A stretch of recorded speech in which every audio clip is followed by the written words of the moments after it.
glad to have you all here. We did a couple weeks back. I did a PvP panel with several folks, 2 hardcore, Lego LaFlash, and Ill Physics, and we talked about the state of PvP at that time. Some things have changed since then, but I think the general sentiment has stayed the same.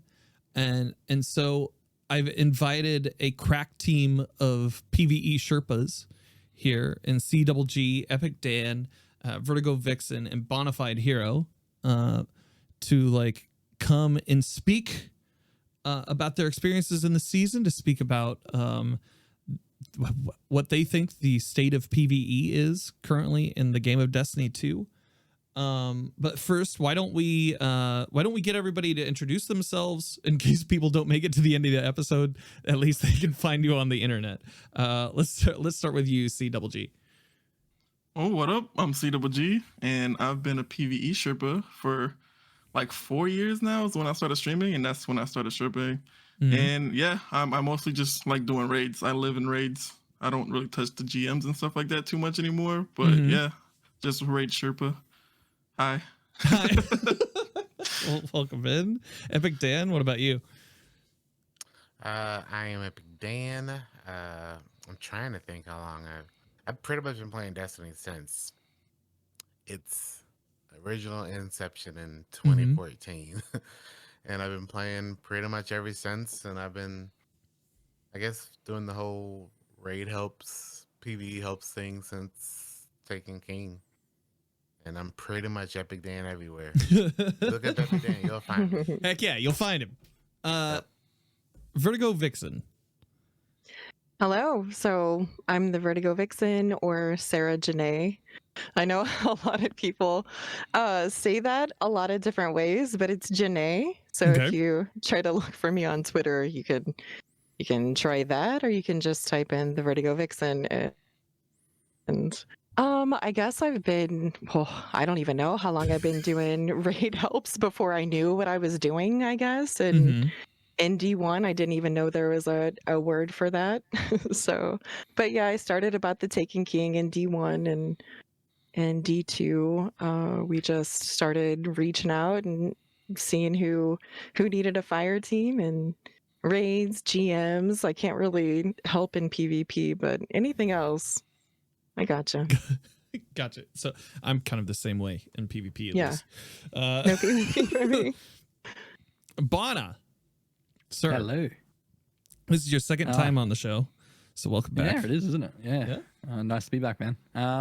Yeah, so I'm BonaFideHiro. It's just exactly the way it's spelled, but it's an I in hero instead of an E. So yeah. Doing what we sort of refer to as Sherpas, guides, whatever. You know, I don't even know if there's a sort of time sort of on it. It's just, you know, you jump in, help people out on LFG. You know, there were days where you were just bored, and you'd see people post up saying they're having issues with the thing, whether it be a raid or just a Nightfall, whatever. Will that be, I don't know if it was D1 or D2, but yeah, just ages just guiding people through activities. I'm would consider myself more of a grandmaster sort of guide, just grabbing people every single day that sort of want to get their weapons or their seals done, whether that be gilded or first time seal. And yeah, I also dabble whenever the new raids or dungeons come out. Yeah, take people through for the first 2 weeks. I can never catch up to CdoubleG, but I always set him as a target to try and chase, but there's never any catching up to that man. So yeah, it is yeah, just fun. Any sort of PvE content, end game content, I'll try and help peeps out with. So heck yeah. So one of the questions, so I always find this interesting. There's a lot of people play the game. A lot of people play for loot. A lot of people play to just have something to do or for the gun feel and things like that. I find that the Sherpa's role is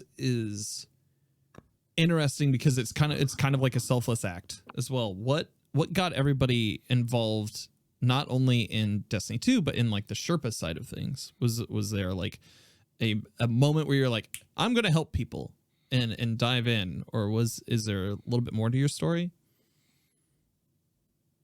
Well, I guess. Go ahead. Go ahead.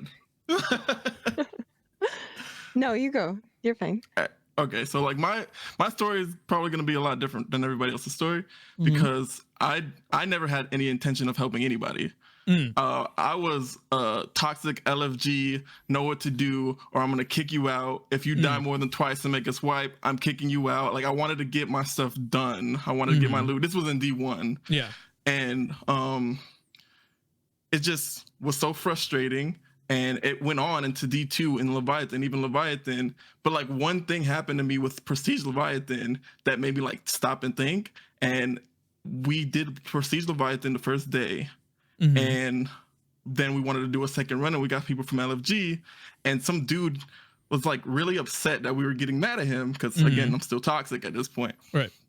And he was like, bro, it's been out for 6 hours. I just got off of work and I just really wanted to do this. I don't know why everybody's yelling at me and getting mad at me. And I'm just like, damn, this has just been out for 6 hours. like, why am I jumping down this dude's throat like this or whatever? Yeah. So I took a big break from Destiny after that point and then come back to Forsaken. And I was just thinking when I wanted to come back to Forsaken and I wanted to go get started streaming, I was like, what can I do on stream? Especially if people's not going to watch me if I'm getting mad at everybody. So I'm like, maybe if I help people, all the people I'm getting mad at, I can actually help them get better at the game. And it also gives me content, and I'm helping people at the same time. And I get to have people that I can play with all the time because it doesn't matter if you're good or bad. I'm going to teach you anyway. Yeah. So like that's how I got into the whole Sherpa thing, because I'm like, I always say this all the time on my streams, like I'm a reformed toxic LFGer because that's where I came from. I used to be that guy. So that's why I also could understand where people come from dealing with LFG, because I was that guy. Yeah. So I get it. But yeah, that's my origin story from villain to hero, I guess. A whole arc. Yeah. It's still forming, bro, slowly and slowly. All right, Sarah, what about you?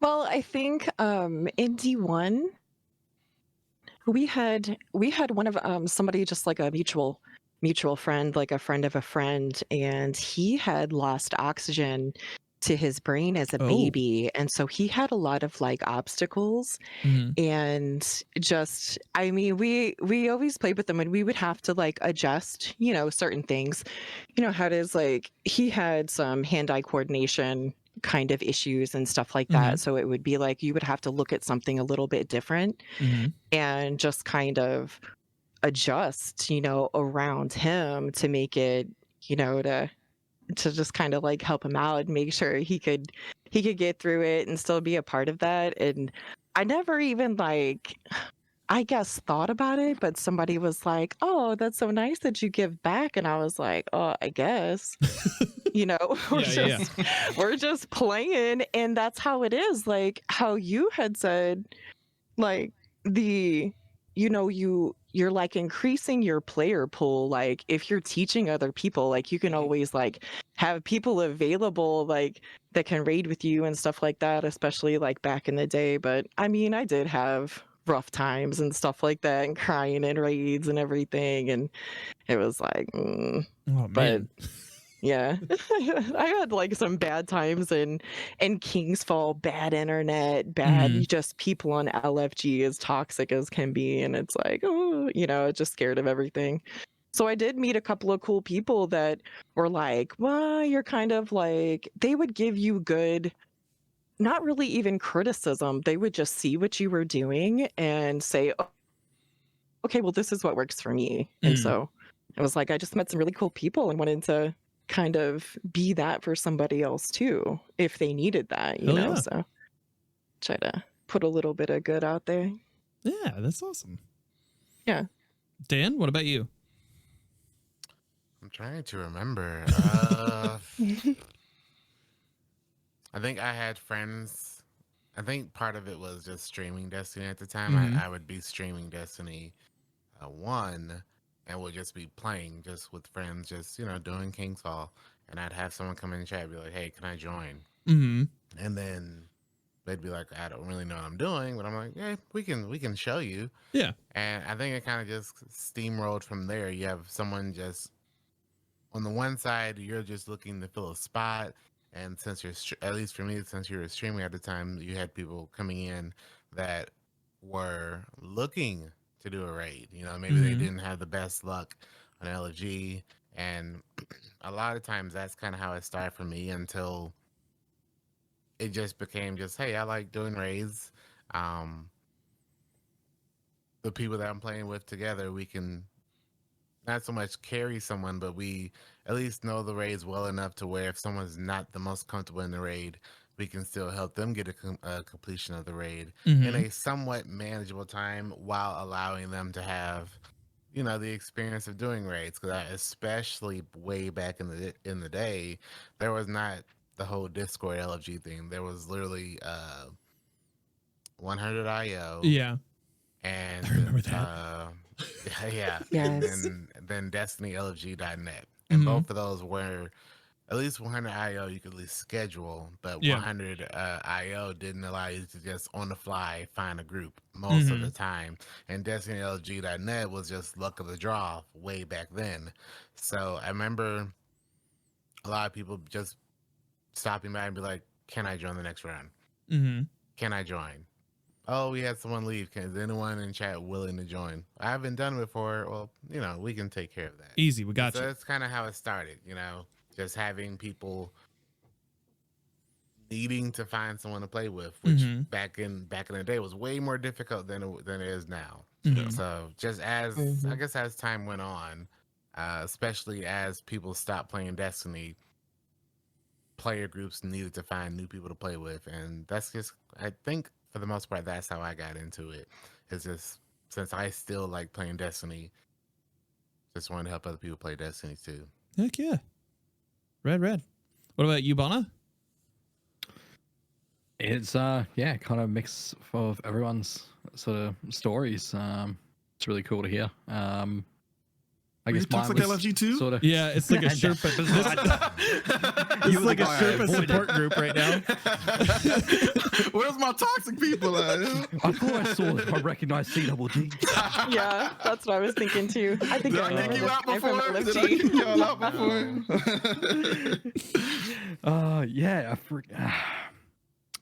before? We've all obviously had our sort of experiences with LFG, and you know, I'd sort of jump. So I remember the days of Xbox LFG, and everything like that.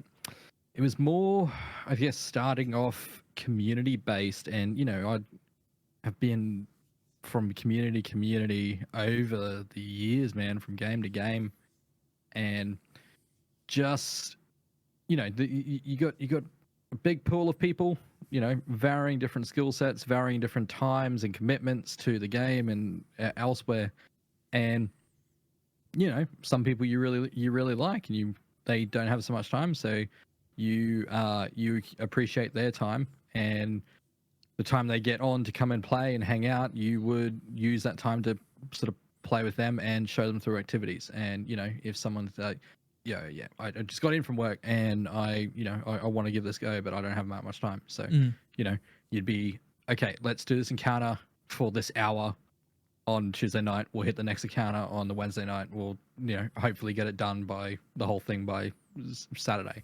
I remember many cases like that. I mean, with friends in our community and stuff like that. So it wasn't so much starting off just random people for me. It was friends of friends and community members on whatever platform we were on at the time, whether it be there was those Facebook pages where you'd have so many different admins and groups and all that all over the place. So yeah, it was more guiding through people we knew, sort of to start off with.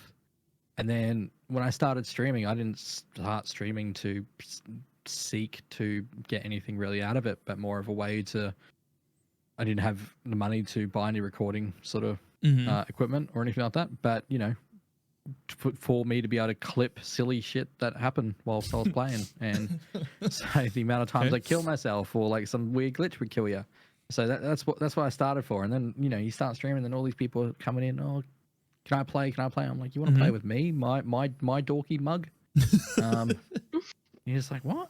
And I remember, obviously, I'm sure we all remember 2020 with the pandemic, but I remember setting up, being streaming for a couple of months, and Age of Triumphs hits, and what was the other one at the time?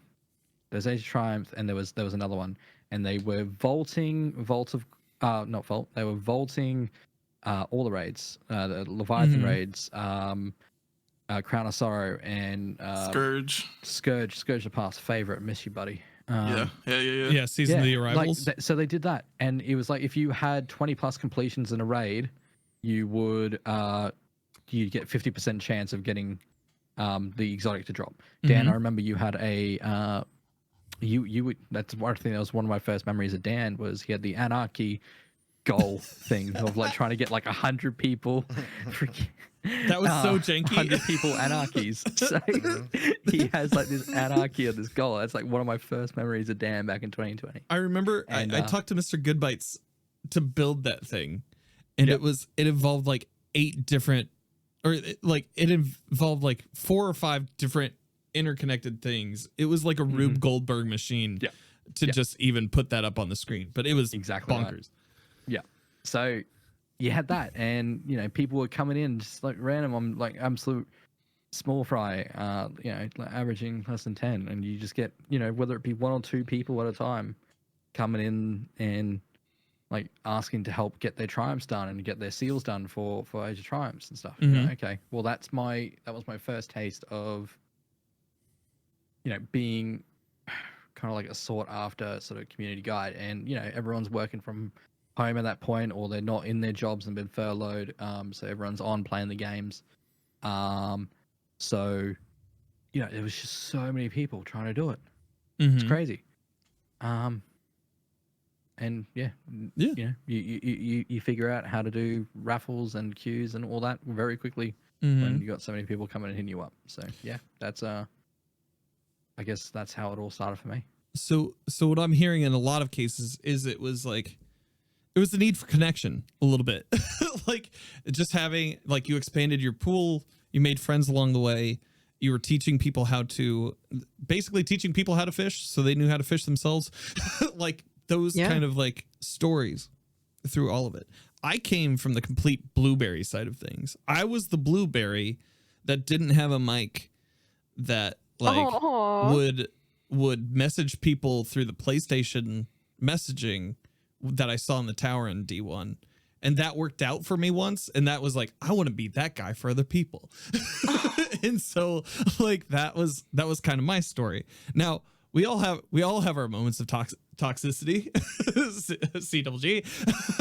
I remember there was a I think it was when Wrath of the Machine dropped. I had got into an LFG with like in the 100.io with just like a random group, and that being a very weird situation. But we didn't get it done. I was trying to get it before I had to go to work, and it was the whole thing. But that's like the interesting commonality, like in this game, in like the gaming community as a whole, is like the seeking for connection and trying to find people who want to play kind of the same things as you, as well as teach other people how to do activities. I know with Lightfall coming up, we're getting an LFG system added into the game. Yes. What are everybody's feelings going into Lightfall, knowing that that's on the way, and how do you feel like that will affect the game overall? May I request to go first? Sure. Do it. I'm very excited about this. If we're talking about sort of toxic and egos and everything like that, I want to get up there. I want my score, and the fact that other people have to leave their experiences on you and sort of rate you sort of after activities. From what we've seen, it looks quite well, and you can make up and it's kind of fill in the gaps. in between what they're saying and kind of theorize how each little part's going to work. But you know, I think this is something that both for PvP and PVE, you know, we've needed for a very long time, to have some sort of social ranking system. And you know, straight away, you know, I hope there's no way that you can sort of farm it and it can be sort of Right. unbiased Cheesed or and something. cheesed and all that. But I would like it to be very genuine, and I wanna get my name up there. I wanna, you know, I want to go for sort of high sort of placements when you go to see those sort of leaderboards and everything. And I want to see sort of other people that I know, you know, do well already. And I want to see them up there. So Yeah. yeah, whether that's a bit egotistical of me, but you know, it's something to sort of strive for. And then when you know you do these guides and these Sherpas, and you put it out on your stream and you put it out on as content, people can look at your name and they'll see that it the card fits. So Mm-hmm.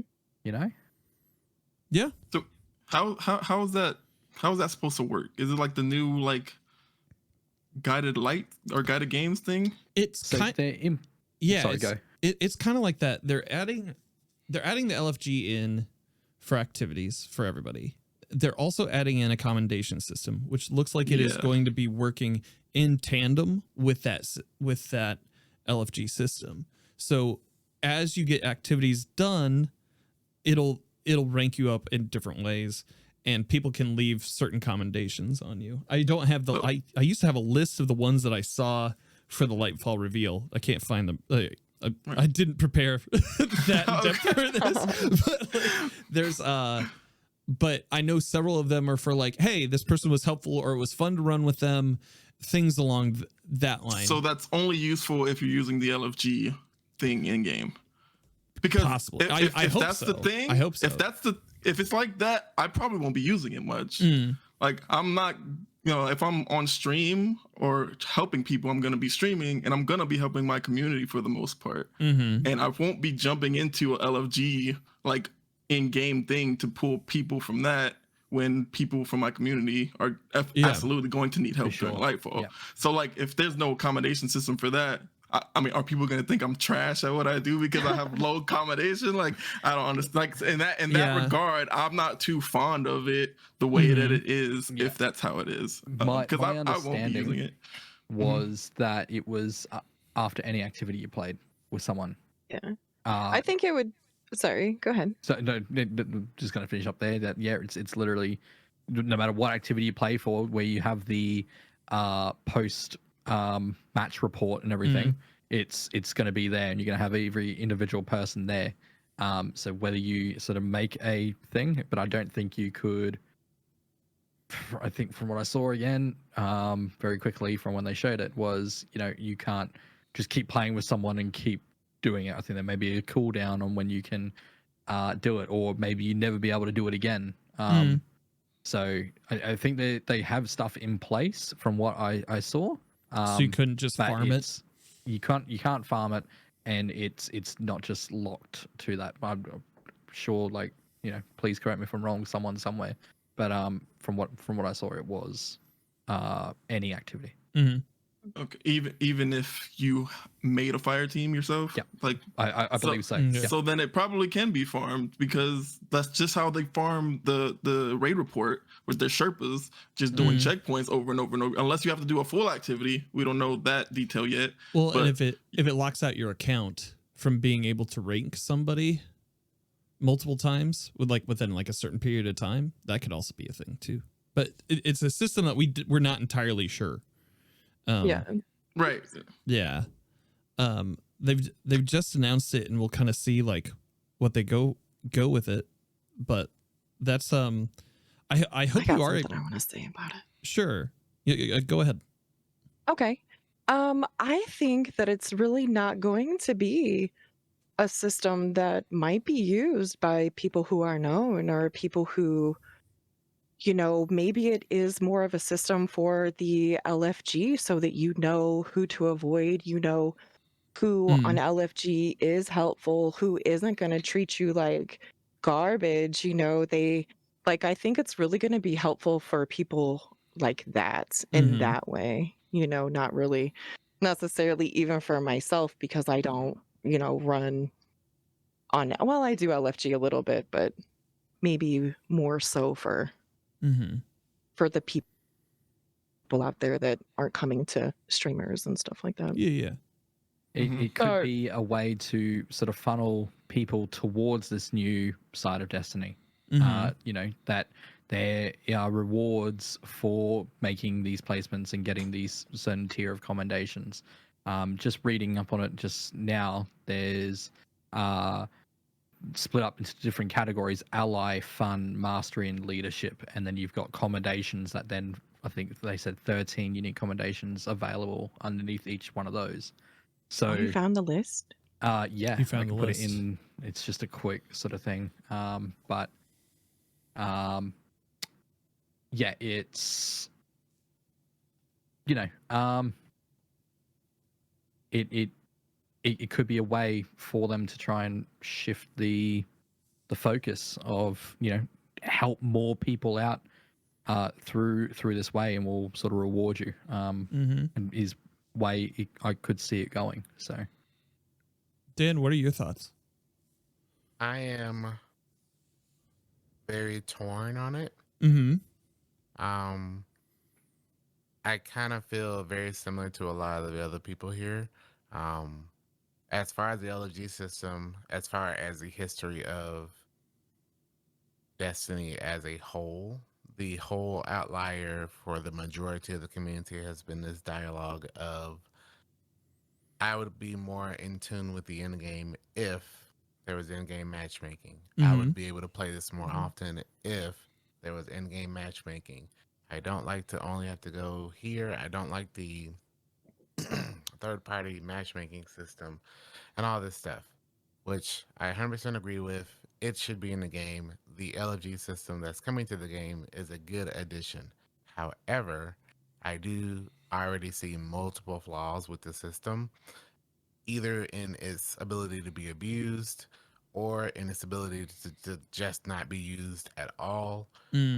I do feel that if the LFG system fails, the one complaint that the majority of the community has, as far as I can't do GMs, I can't do raids, I can't do trials because it doesn't have matchmaking, is now gone. And I'm curious what the conversation will be around this stuff, because the majority of the community's one complaint is gone. Now, that being said, we don't know how the LFG system is going to look. Even though it was announced back in August, it could be drastically different in February. True. Just like anything else. So I do think it's way too early to have an idea of if it's going to succeed or fail. Because they could come back in January and tell us, hey, we're going to change it dramatically. We're going to make it a lot more simple. What we said in August with the Lightfall showcase just didn't work out. We found this to be a lot more simpler, or whatever. Or they could go more in depth. I don't know. It's way too early to tell.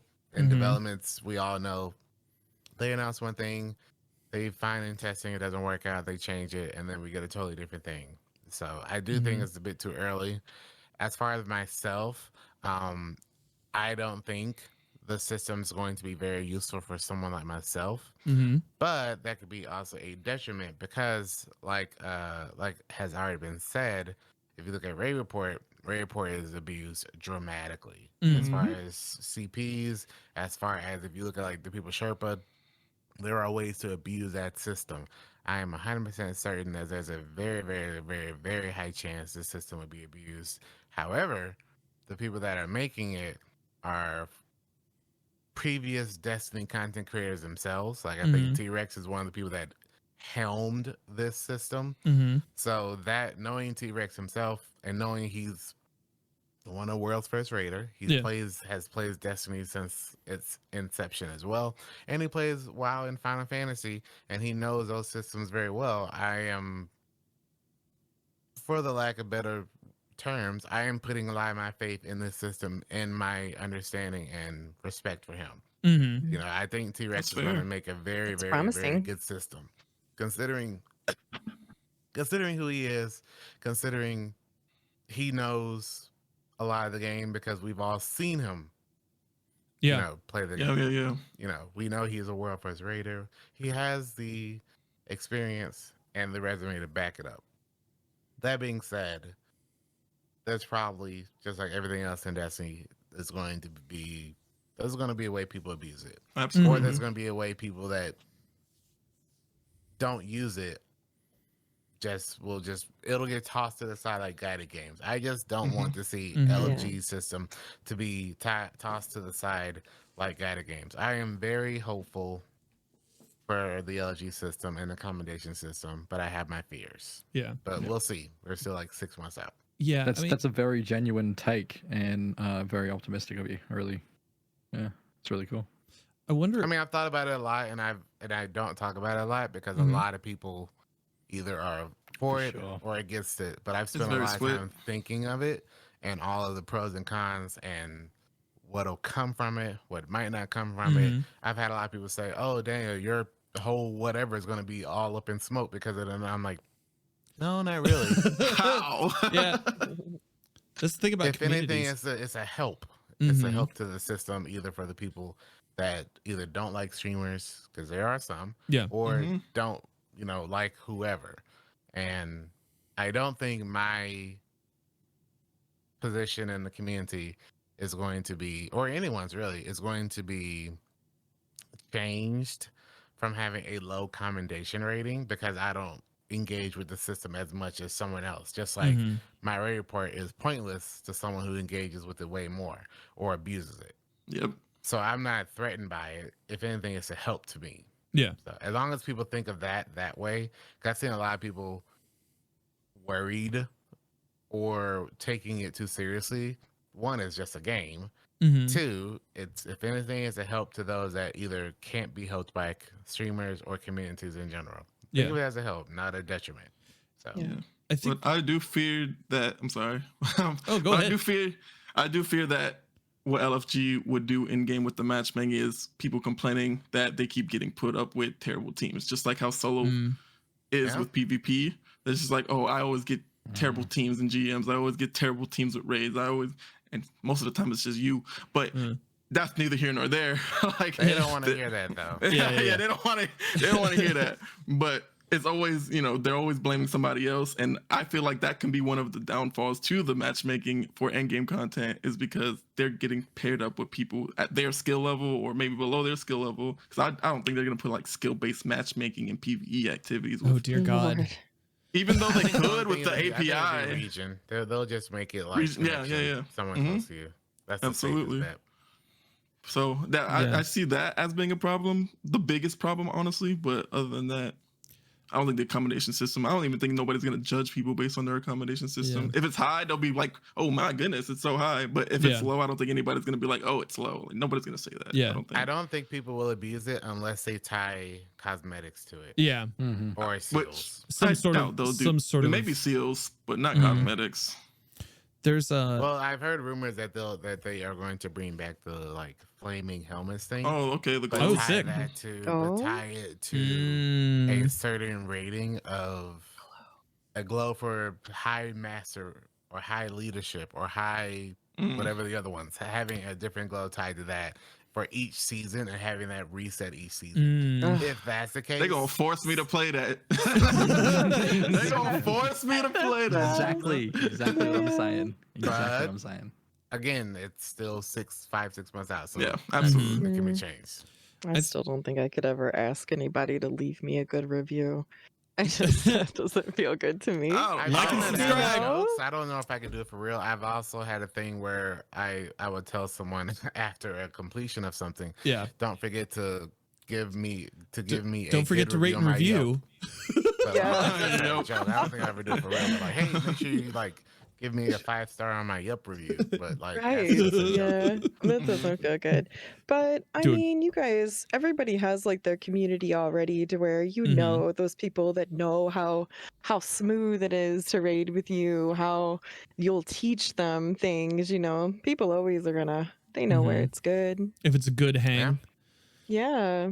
I think that's the big thing. And yeah. and it's one of those things where I don't feel that some of the things that I feel like would hurt it is lack of use, much like we saw with Guardian games. But exactly what you're saying, Dan. Or not Guardian games, but guided games. Guided games. Guided games. Because the wait times on that were awful. Like Terrible. on both sides. Did you ever use it? I used it a handful of times. You Yeah. use it? You You still use it, Dan? How long are you waiting generally? I do every time a new raid comes out. I do 2 streams of just guided games. One as a guide and one as a seeker, just to show people, 1, the experience, and 2, how bad it is. I don't want to say bad, but in theory, it's bad. Now, I did that a long time ago. As a seeker, if I take 3 other people, so it's a 4-person seeker looking for 2 people, the average wait time is 2.5 hours. Oh God. What's funny is if it's a 5 seeker for 1 person, it's about 3 minutes. Yeah. Wow. That being said, regardless, there are people looking to use it only because that's the only in-game system, and they think that's the only way I can matchmake, quote unquote, for a raid or a Nightfall. Yeah, that's the only resource it's they also have available. it's the only one, because I think Not a lot of everybody's people on want Twitch. LG. Yep. Or a lot of people don't know about Discord, all this stuff. You would be surprised how many people don't know about Discord or don't know how to use it. True. So every time I talk to someone about matchmaking, they think that the guided games is the only way to matchmake into something and get something out of like playing that in-game content. But that's only because that is the only in-game implemented system. And unfortunately, third-party systems will never be better than an in-game system, which is why a lot of people are very hopeful, including myself, of LG. But I like to do the streams of, like, I did a Seeker stream of Vow of the Disciple that took 6.5 hours of just sitting in orbit. And the funniest one is I did one for Last Wish when it first came out, and that Seeker, like me looking for a 5-person group, took 5.5 hours. And when I got into a group, all of them spoke Mandarin and I spoke English. Oh wow. So imagine someone trying to get into endgame, finally getting someone, and you don't even speak the language that they do. Wait 5 hours. Interesting. Wow. I got it done, but also I like to do a thing where I pretend that I'm a fresh player. I don't put on any seals. I don't put on any in-game meta loadouts, and just run like some very basic stuff, All making blues. it seem like it's my first time. Yeah, all blues, a couple legendaries, you know, some very basic armor or what have you, and go in. They just carried me the entire raid. Now I was fine because I knew what I was doing, but I pretended. They literally 5-manned the entire raid. Crazy, man. Which is not the experience that you want people to have. Right. I went into a DSC when it first came out and did the exact same thing. And the person that joined literally didn't speak my language. And I remember having to use Google Translate. And I kind of had it set up to where the Google Translate could go through my mic or whatever. So I could speak to them. Damn. They couldn't understand me still, but at least I could speak to them in their language through Google Translate. That's incredible. I've done that. That's unfortunate that you have to go through all that. You know, imagine someone trying to get into Destiny game and trying to, I'm gonna try a Nightfall or a raid, and they have to go through all of that to get a part of it. Yeah. And that's unfortunate. So like, I absolutely hate guided games because of what it could have been and what it is now. But I always do those type of things just to show the content. Like, man, this could, but it's terrible. It's so bad. Did they lifted the clan requirement? Because that's when I tried to do it back like years ago, or whatever, and you can only do it with a clan of like 3 people. So, as far as I know, that's still a requirement. You still have to be like, it has to be clan mates. Yeah. But what I've also found, I remember doing a guided games, I want to say back when Scourge came out. And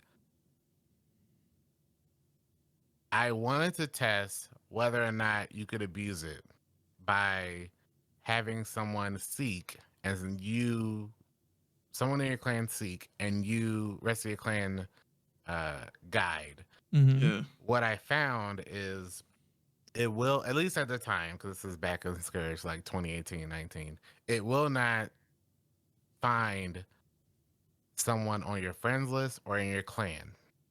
And I remember the moment I took the person off my friends list. This is also in BattleNet days. I took them off my friends list, and they left the clan, and they seeked, and we instantly mashed each other. Instantly. Yeah. So I guess the that's one after because that. it wants you to invite them to your clan afterwards. So I guess that's why. Yeah.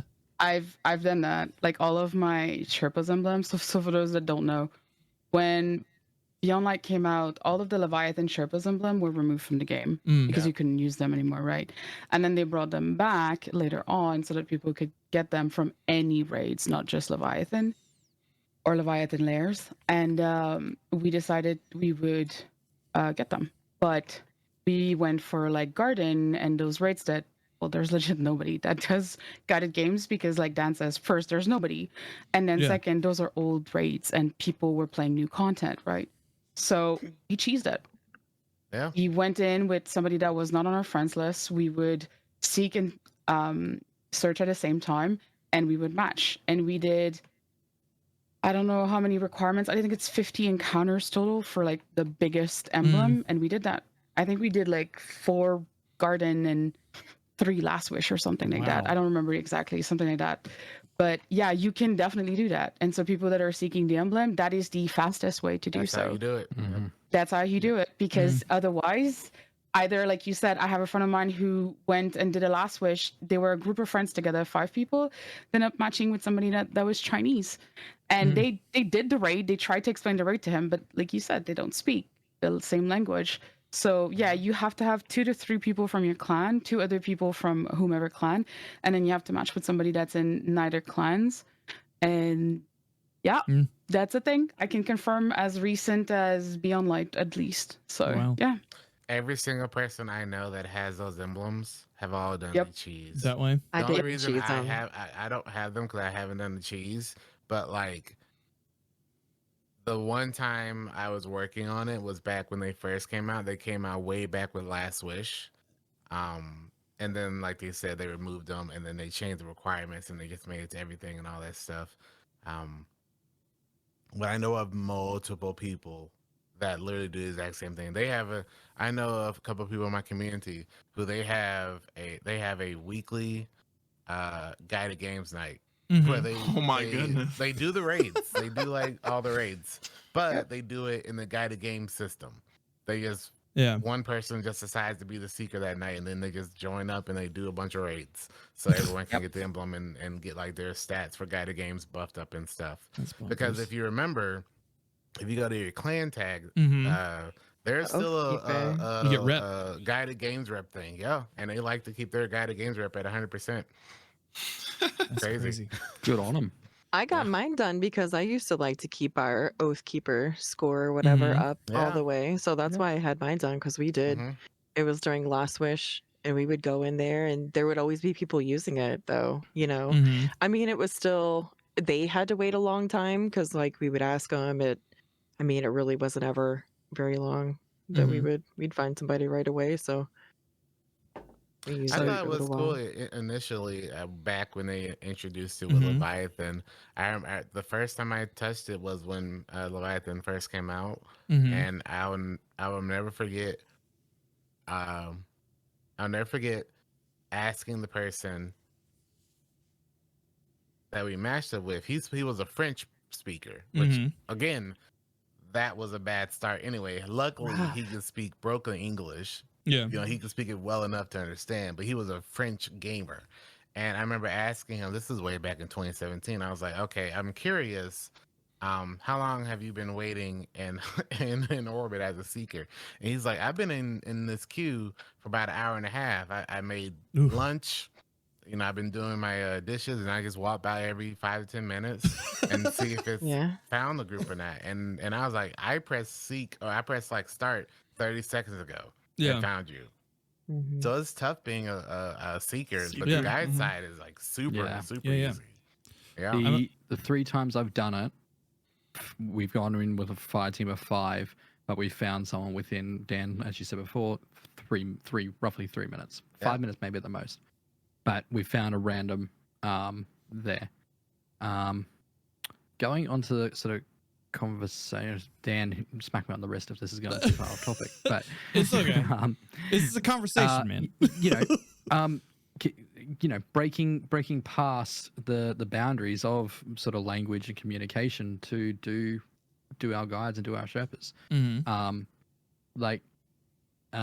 The amount of times I've gone in and sort of done, resorted to sort of LFG after the first 2 weeks of training, like running out of people in the community and close by that you had to do raids for. So you go to the Bungie LFG and all that, and you post up a post and just do one after another. And I remember DSC, we got 2 guys from Romania that spoke barely any English. Mm-hmm. So trying to teach DSC 3 weeks in, that was a toughie. And then as of recently, it's I've had quite a big uptake of people with who are hearing impaired, Mm-hmm. who running through raids where you have to use callouts, and running Grandmasters where you explain the priority of, we take these ads out, we move here, this is the position we're going to take up, don't kill this guy, go for that guy first. So trying to put that into chat and use the text chat. Does anyone have any experiences with Yeah, absolutely. That's why I'm glad they added it to like console. Like they added the text chat to console so that they can at least see us talking to them, like typing. They don't have to type back, but as long as they can read the chat on console now, it makes it a lot easier to deal with people who can't hear very well on console. And even then, you can just copy paste something from Google Translate and toss it in there. That's true. Exactly. I haven't had to do anything like that. I haven't had anybody like with foreign languages or anything like that, I don't think. But definitely hearing impaired. So I mean, yeah, I haven't either. Our buddy Mike speaks Spanish, so anytime that, like, fortunately enough, like when we ran into some people, like Spanish was easier for them, so it worked out like perfect. And so I haven't, but that would be tied to the region. Obviously, you're in. Yeah, I'm probably in a different area. Yeah. So I remember if you're up too late playing on oceanic servers when I used to live in Australia, you'd run into Japanese players all the time, and I'm not fluent, but I speak enough to get by, and I understand after giving it a moment of listening to what they're saying. So that sort of again came in handy. Yeah. If you wanted to do a late night raid, so yeah, no, it's good. Sorry for that detour. No, you're all good. This is great. So moving into kind of like more current events, how is everybody finding Season of Plunder? Are you guys enjoying it? Are you guys finding that you're sufficiently Arc 3.0'd? Are you like, what are some things that that you're enjoying about the season? What are maybe some things that you wish they'd improve? King's Fall is great. Yeah, let's start there. How is everybody enjoying like the return of King's Fall? It's great to have the weapons back from the nostalgia there. Same with sort of Vogue last year, wasn't it? But this year we have the added benefit of getting the red weapons, and that drives some incentive of people replaying it over and over, not only just to get the exotic, but to get the red weapons to then do their perfect enhanced weapon rolls. So there's that incentive there for people to play it every single week, and if the weapon's good enough, they'll keep going for that.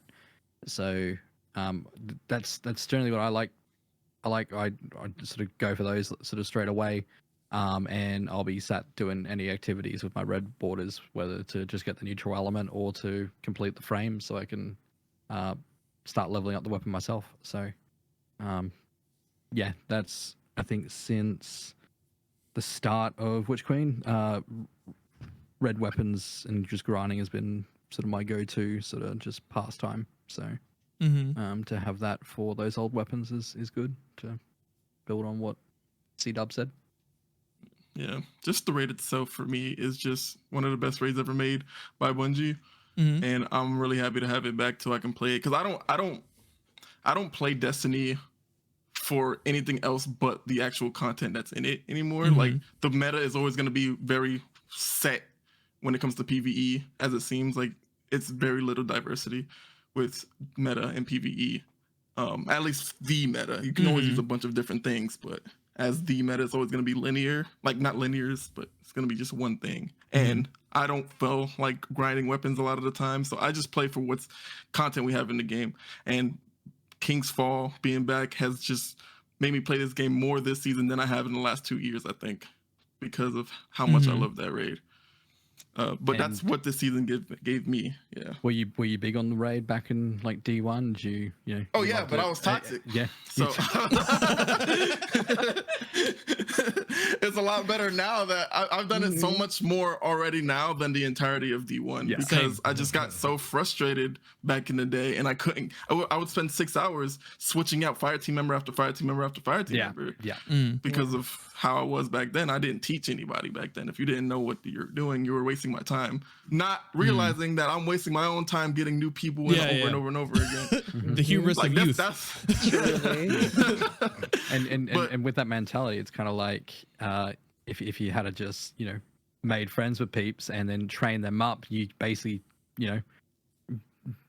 is groom the right word? Groom sort of. You would have shape your friends. Yeah. And you shape your fire team build and all that to think alike. So yeah, you ultimately it would have taken a lot of time to begin with, but in the long run, it would have been better. You would have ended up saving time. So yeah, and I would have probably formed better relationships to have more fire team members to play with instead of having to go to LFG because.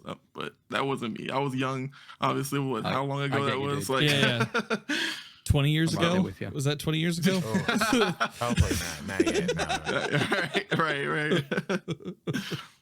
It is almost 10 years of Destiny, isn't it? Yeah, 8 years. Yeah. There's wild. Crazy, man.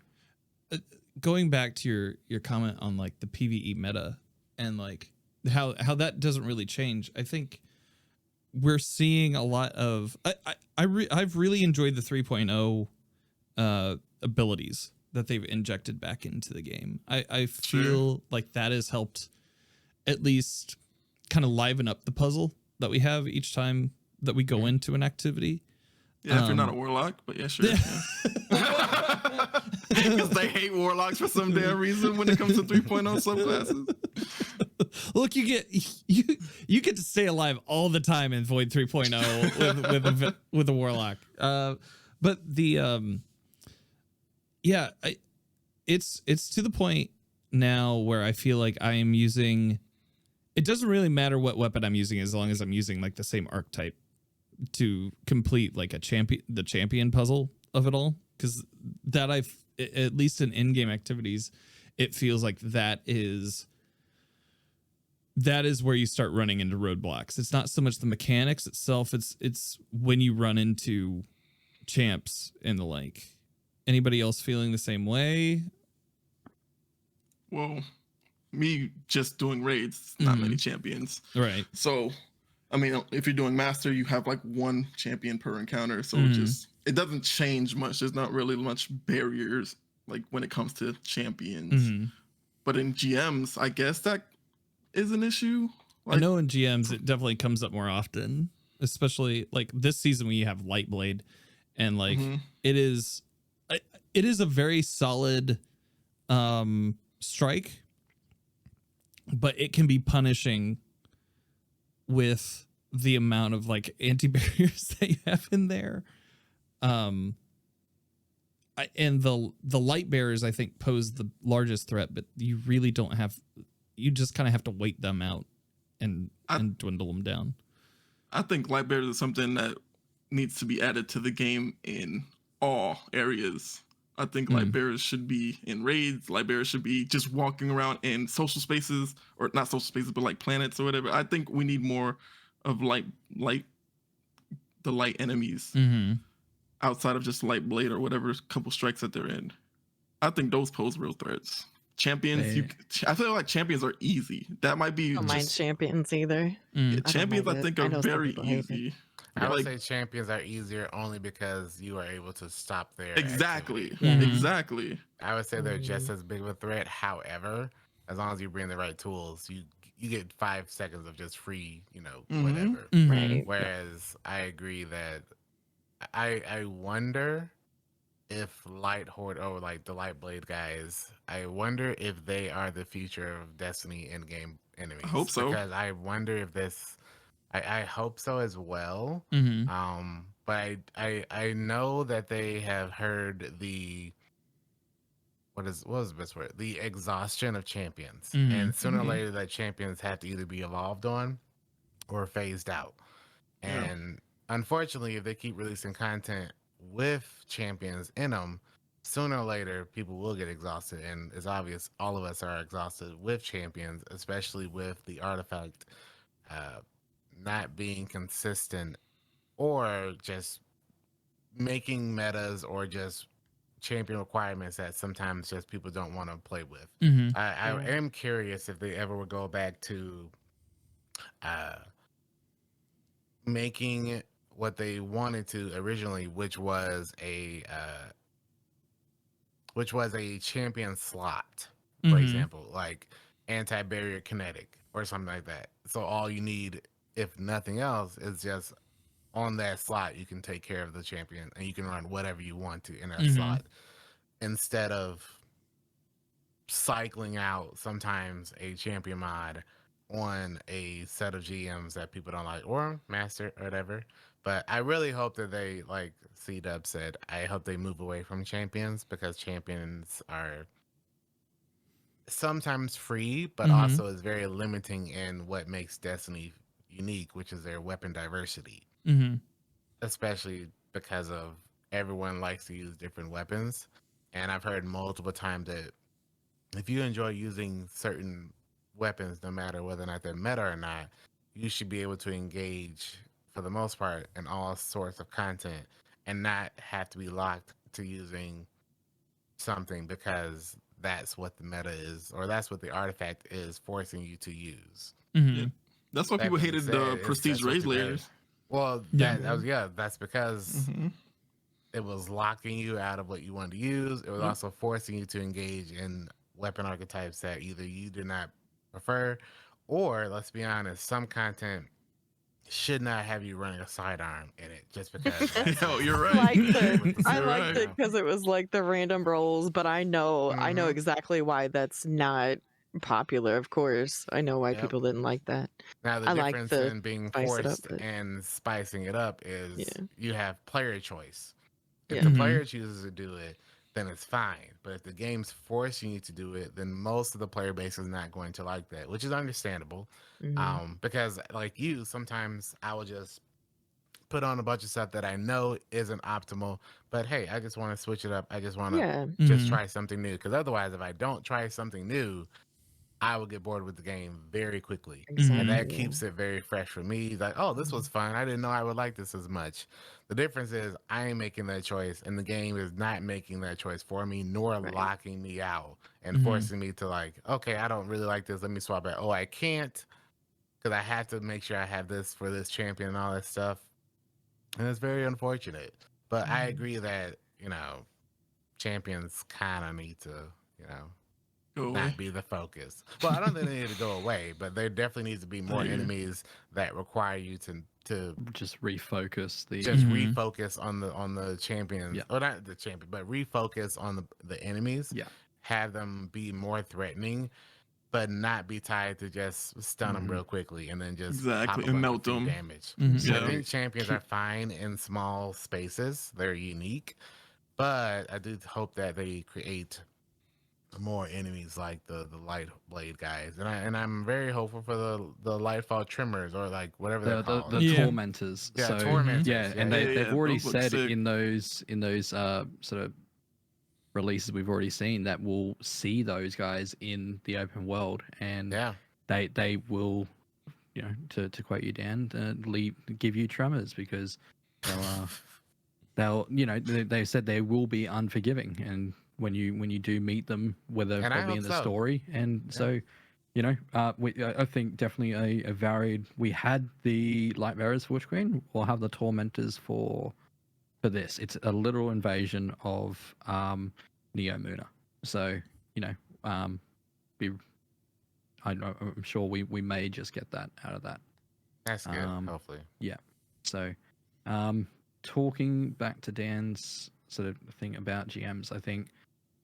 Yeah, we bring up Lightblade. That's obviously the real sort of scary point for a lot of people.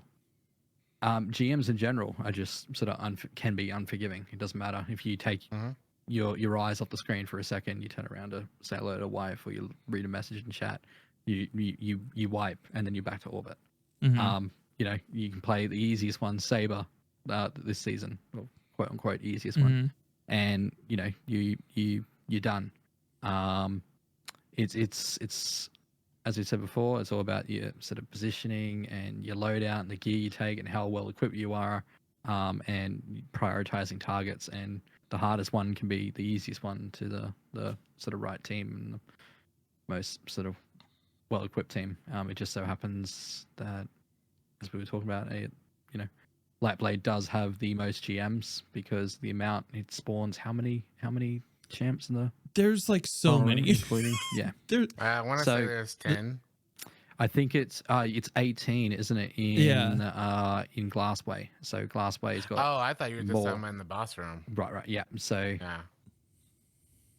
Yeah. I think there's about 6 or 8 in the boss room if you don't include the light bearers. There's 8 anti-barrier. There's 8 barrier champions, and there's 2 light bearers that spawn. Yeah. So 10 in general. Dan was right. Yeah. So. Yeah, it's just GM's just unforgiving, not unforgiving in general. Can you imagine having those same sort of things in a raid, doing a master, and you wipe and you kick back to orbit, you got to start all over again? Yeah. Like, would never happen. So, like, so the thing with GMs I've is been hated on that. I would love to see that, but you know, just reinforces the idea: don't bloody die. So. Well, it's curious. I was going to ask the question to everyone as far as GMs go, and as far as the foundation of PVE, especially now with 3 back-to-back seasons of Light 3.0 updates, which I do feel that was a much better choice than giving us the new subclass first, because at least with Lightfall it will have, I don't know, 6 fresh subclasses or 5 fresh subclasses instead of, you know, 2, which is what Stasis and the new one. And I think it's a lot better for them to have taken some time, move that back, and to give everything the same treatment with the aspects and the fragments. So everything give is each a lot other fresher. each other's you can have grenades. more choices. Yeah. However, I wonder, is anyone else felt a power creep that we've never felt before, as far as everything feels, I don't want to say easy, but because of how much we've evolved as players, from our mindset, from our experience, from our subclasses, from our weapons, from our skills, that even when it comes to GMs at times, there's literally nothing that feels threatening to us as a player. I'm not saying when we're not just memeing around, joking around, and all that stuff. Just when push comes to shove, everything in the game needs a. If I want to use, I guess, Lightblade as a measuring stick, is it safe or fair to say that everything needs to be pushed up to that level because of how strong we've gotten? I don't know if anyone else feels that, as far as because of Light 3.0 and because of just how strong we've gotten, just everything feels a lot easier and a lot just free. Well, I don't know the word. Because like a lot of people look at Vault of Glass and Kingsfall and how nostalgic they are. And even though I love those raids, it is very obvious, especially with Kingsfall, that I remember doing multiple Kingsfalls and them taking 3-4 hours. And you can knock out a Kingsfall with new people in an hour and a half just because of how strong we are and just how experienced we are. Like even Kingsfall, right, that used to be very difficult, doesn't seem as difficult to the average player now. Yeah. We got rally banners now. We got revive That tokens. We got mantling. Yeah, mantling, res tokens. Them jumping puzzles are easy now. Funny sorting, thunder crashing, skating. You had like hero moments back then. So I wonder you don't have if that no more. Anyone else feel if we do remember like Kingsfall back in the day, at least normal, you could revive all you wanted to. Yeah. There was no hard mode. Only hard mode that you had that, die, you were That's out. all, yeah. Yeah.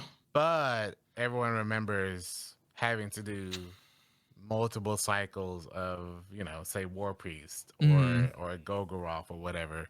Granted, if you didn't have Black Spindle, a lot of that was a lot more difficult.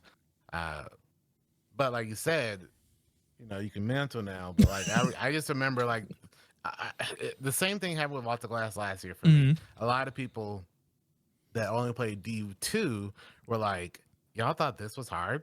Yeah. Y'all thought this was like, a really good raid? Yeah, man. And you try not being able to climb on stuff. Yeah. So like it's just interesting seeing the change of the community and the evolving just knowledge of the community. The average player can knock out Kingsfall in a lot faster time than the average player of D1. Granted, D1 was a totally different monster, totally different. I will give it that. But it's just interesting seeing like a lot of people that only play D2 play these newer raids and be like, oh, this is easy. This is simple. You weren't there, man. You didn't know. Yeah. So like it's just interesting. I'm just curious if anyone has seen a very similar thing that I have or even feels differently. I just wonder if I'm just out there by myself with that. I believe CdoubleG was gonna hop on the power creep question. Yeah. Back when it was first introduced. Well, I don't even want to talk about how strong we are right now because Dan said something that I've been saying for years, and that's how experienced the players are and how much better the players are now than we were before. Because I've been saying this for like 2 years. Because back when Eater of Worlds, when I two-manned it, everybody thought I was like a god, right? And then like a few months later, it became a meme to two-man that dude. Yeah. Like seriously. And now I'm seeing people all over the community who kept saying, I'll never be able to solo flawless a dungeon or solo flawlessing dungeons back to back to back to back. Or they're going into GMs and soloing GMs. The same people who were scared to jump in a raid with me when I was going to teach them. They were scared to be taught a raid, and now they're soloing dungeons and GMs. And it's just like, we're getting so much better at this game, and Bungie's not accommodating for how good their community has gotten at their game. And they're still treating us like we just picked this up yesterday. And that has nothing to do with how strong they have made us with 100 resilience or with the 4.0 builds. So I don't know what to do about that, but it's definitely something that I feel like needs to be talked about, because the players in this game have gotten so much better at this game because of how repetitive it's gotten and how, we get the same thing all the time with mechanics and activities. So to play devil's advocate, and it's, I'm, just looking at it from a different point of view, someone else's point of view. We're obviously the ones that are more on socials and speak about what things and people see what we're talking about. There's obviously people that don't bother with that don't sort of speak up and just play the game and get on, and then can't get through these activities, and these activities that we are saying that are so easy are still so very hard for them for there's a bunch of variables in play. And we've spoken about those tonight, whether, it'd be on, not being able to find the sort of right team or, being able to commit and play those amount of hours. I find myself a lot of the time not I don't ever refer to it as like a carry, but you know, providing an extra sort of pull for the guide with guiding and not sort of more hand holding, but you know, definitely explaining things a lot more because they haven't committed and they don't have the sort of time to commit to the game. So is it just because we don't see them speaking up, does it mean that there's less of them, or is there more of them that are struggling with with all this, and because we are on it all the time, it's just easier for us? It's just me looking at another side, another way. I would agree 100% that there are more people who are not on the side of the line, if you will, in regards to their experience and their quote unquote skill level. I would never disagree with that. I 100% agree, because it would be speaking from a privileged standpoint of thinking that everyone is as in tune with the game as we are. We've already talked about how a lot of people, you know, think if it's not in the game, it's not available. You know, every day people are learning about Discord and LFG and all this stuff, and they think, you know, guided games was the only way they can matchmake or what have you, until they like go out of their way to look up stuff like that. So I will agree there that there's a lot of people who are still struggling with this content. I'm not saying that. It's more the sense of, I do think the average player, which I don't know what you can really count as an average player, but someone that's for the most part engaged in Destiny to a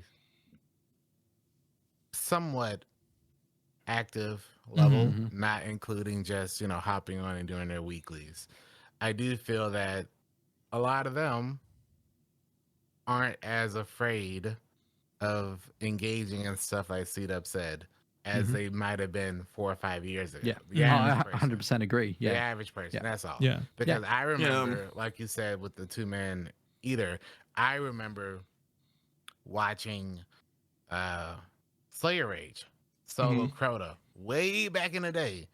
And I remember everyone thinking that was the wildest thing ever. Yeah. The wildest thing ever, you know.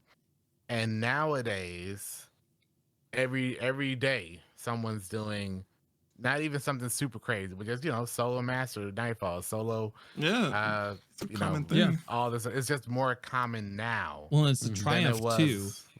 And then that's like Bungie started adding triumphs and stuff to that kind of stuff. And we see that, like, I mean, that's an incentive. You get a cosmetic thing for that in most regards, is like, and so I think that's in part outside of personal, outside of maybe personal challenge, is an incentive to go and do those things. And that's an argument for something that we can talk about later, about like in-game activity and reward. But going back to like the power creep of it all, I do think that we are more powerful than we've ever been.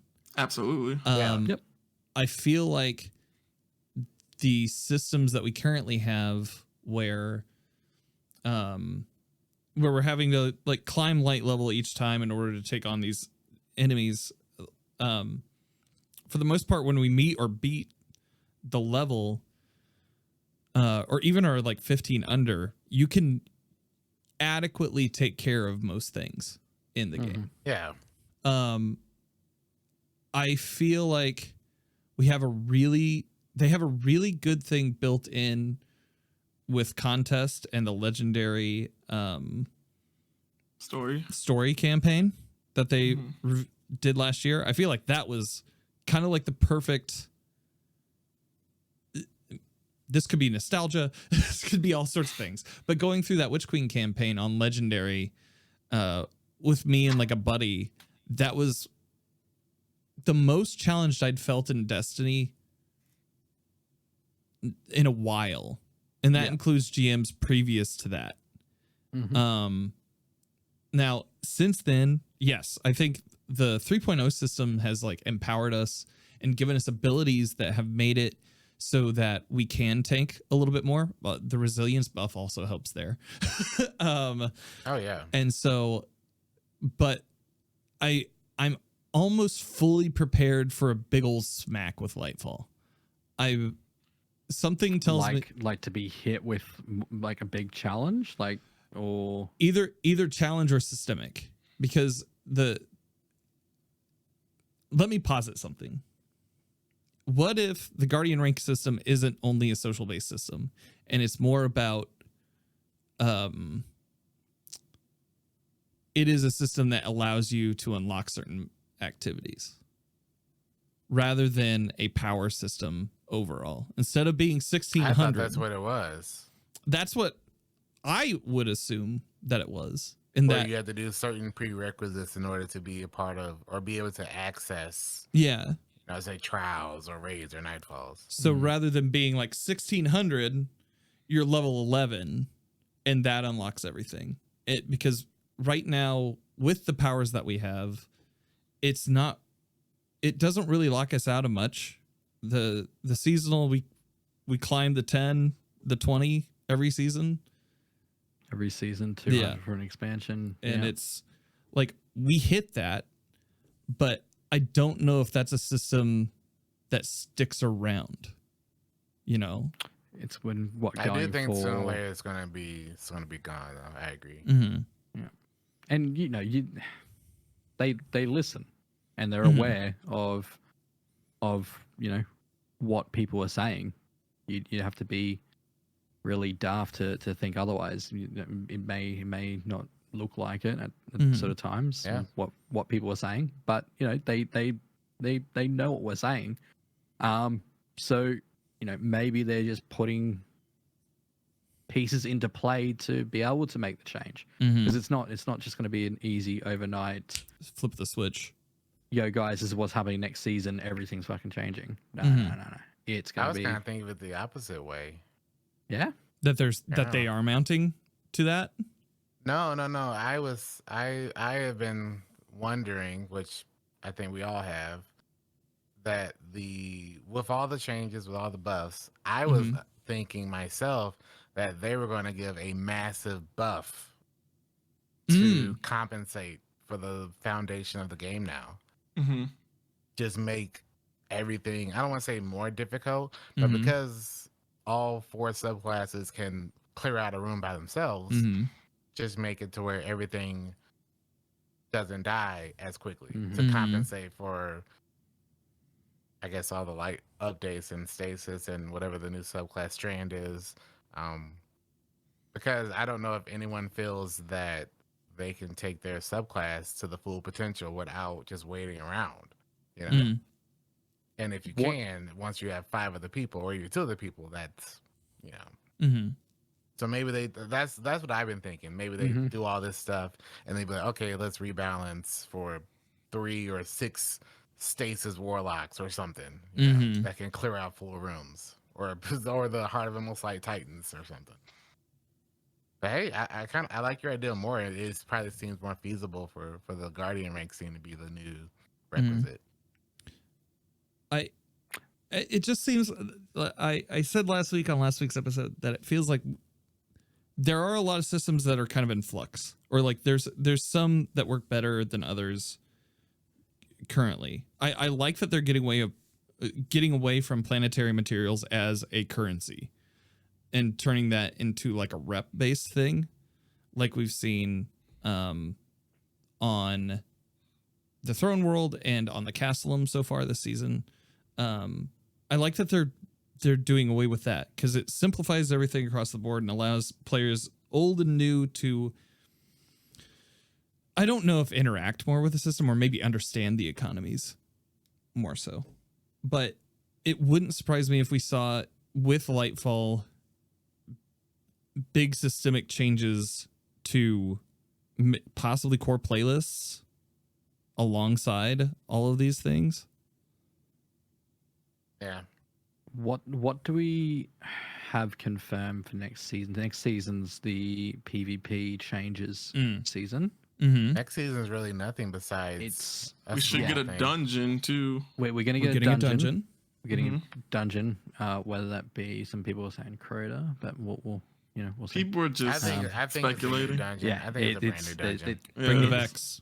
Yeah. So there's all that, but it may be they take advantage of sort of not as much sort of going on to start implementing changes going into Lightfall and using this time to get the game prepared for the future in the next few years of Destiny and start seeding their vision. So the thing is, they need to be I don't know the mindset of every player, right? But a lot of people are just really on like this. Lightfall needs to be a hit, or I'm just done with Destiny. Even I'm like halfway there. In that sense. No, Yeah. but every year that comes out. Okay. Every year is make or break. Like, every game's a Destiny killer. Yeah. Whenever they decide to do D3, they're gonna say the same thing. This is the make or break one for me. So I mean, I'm not saying I disagree, but it's just how many times they're gonna say this is it before. It just seems a lot louder recently for me. I don't know because maybe you're in a position to receive and to be heard. Now they definitely does feel a lot louder. Yeah, and I know I have high hope for Lightfall, but at the same time, it's if they're gonna just keep repeating the same thing, what more can we do? Like they need to change something in a big way. I don't know what it is. It could be anything, but something has to change in a big way. That's the beauty thing, isn't it? Is we can say this isn't working, but what's our solution? What would we change? And you see these breakdowns and sort of on YouTube and stuff of like this is what you should do instead of this and all that, and people actually go into like full depth. But we it's easy for us to say this isn't working, this sucks, change it. What are we going to change it to? What's the alternative? Well, I feel like there's a few things, especially like artifact power. I think that's a very easy solution and a very easy thing to just get rid of forever because screw artifact power and doing bounties constantly to try to get that artifact power up to get to plus 15 every season to go into a GM when you literally have a contest mode or legendary mode capabilities. Like it doesn't make sense. Think of it almost from a smart business sort of way, I guess, and keeping that there. People are going to get bored of it. They can't keep up with it forever, but it brings players back at the end of the season to play and to grind and to get those bounties in, and this is the way it sort of worked, and the game stays consistent and the player base stays up, and there's people on playing their game. So they'll do that, and then obviously you'll then start a brand new season. People will then go in, dump it all, play the new content, and then after a few weeks, it kind of falls off, and they'll go up, switch games up or whatever, or just sort of give it up. But it's it is all these things in a way, whether it's intentional or not, are to, and you'd be stupid enough not to do it, but to keep people coming back. That's why they time gate different quests every week, because if you just let it all go straight away, then those people are gone for the rest of the season. And it's I agree with you 100%. I see what you're saying, but they're using their business motto at the but you look at it like if they didn't do that, then we'd be complaining that there's nothing to do, and we already complain. Well, I know, but we'd be complaining even more. There's definitely a problem. I agree, but like I've seen a lot of conversations around stuff like the artifact leveling and a lot of other stuff in the game as far as drip feed content. And what I like to make people remember, which I know everyone doesn't remember, but a lot of what Bungie has done over the past, let's say since Shadowkeep, a lot of things that they have done and changed have been in response to what the community asked previously. Back in the day, everyone remembers the 7-month Taken King drought. Where everything was dropped in us and we were flooded with content for I think about 6 weeks straight. And that's overwhelming. Nothing for people happened till April with the April update. Everyone remembers the Forsaken era of you had to play constantly to grind and get all these levels. It was like from 385 to 600. Mhm. And I remember multiple people saying, I can't keep up with this. I don't want to log in and do all this stuff 24/7 to keep up. I don't want to be forced to play all this stuff constantly to stay with the content. And their response was the artifact. They wanted to keep things fresh. I'm tired of Midnight Coup, EP Shoddy, Sleeper, or or Whisper. I want fresh stuff. I want different stuff every couple of months. The response to that was the artifact and all that kind of stuff. They've said multiple times, though the community has, I want this to be different. I'm tired of this. And Bungie has always changed it. Granted, it's been in their dev cycle over time, but they've always responded to the community, and the community has always negatively responded in response and wanted what they had back. But we can still have the artifact and to get the artifact mods, and you can still level up your artifact to unlock those mods. That's fine. Oh, the issue is well, but if that's their response, if that's their response to that, then that's still fine. The artifact isn't the issue. Artifact power leveling is the issue, and the fact that you can be. Remember, they got to make it mean something. Which I agree, they should just get rid of it. 100%, they should. I mean, I think they should get rid of it too. Get rid of it, and just have seasonal mods that you can get from like Ada or something. But the over leveling is the issue. That was definitely in response to people who I remember. Like I'm sure everyone else remembers when the Shadowkey raid was about to come out, and a lot of big streamers at the time complained that the requirements for bounties and requirements for the artifact leveling and all that made it unfair for people to not play the game and still be at the same starting line for Garden Salvation. And a lot of people were upset in that response because they were like, this is going to help me not have to take off work all week. This is going to make me whatever and still be able to play this game. Otherwise, I would just drop it. Right. It's unfortunate because I agree that they should get rid of it, but that's also because we play way more often. And sadly, like others have said, for their bottom line, from a business perspective, it makes more sense to keep that there. The problem is finding a way to make it to where it doesn't matter as much, but also it makes it matter enough. I think that's the issue, because I don't think they'll ever get rid of the artifact system. But I do think they're trying to figure out ways, maybe with the Guardian ranks, maybe with other things, to make it not the way. Just like how for a long time they were making it to where they were trying to make and figure out ways to make it to where bounties was not the way. And I don't know if they'll ever do it. Maybe with Lightfall they'll do it. It's just unfortunate because for those of us here that play more often and we don't need the artifact system, and the artifact system is seen as a negative to us, there's a lot of people, I would say more, that look at it as a positive. Okay, if I can't play this week because I got 70 hours of work, I can just do some bounty farming when I can. Go defend the moon for a while. And and then still engage in content. It's tough. It's tough because I've heard this conversation and this argument a whole lot, and I'm on the same side of CDub. But I do think there's way more people on the opposite side of us that have very valid reasons why they think it should stick around.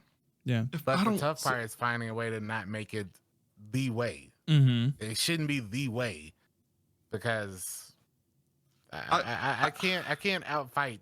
I can't outplay the Moon Man, you know? Well, the thing is, if you don't have the time to do the other content in the game, how do you have time to like level up to plus 15 on the artifact? That's not like something to sneeze at. That's a lot of grinding. There's a lot of work. And like it's not as much as you think though, because like for those of us that play a lot, our leveling does not outweigh bounties. They just don't. You can go do the Cosmic Drone for an hour and a half and do the equivalent of 3 hours, 4 hours of raids, and that's a problem.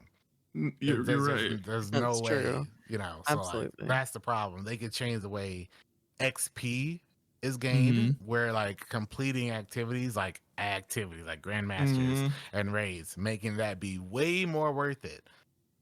as long as it's a full clear, because otherwise everyone's just going to kill Oryx 24/7 and then just So if they can figure out that, I think that's the simplest thing.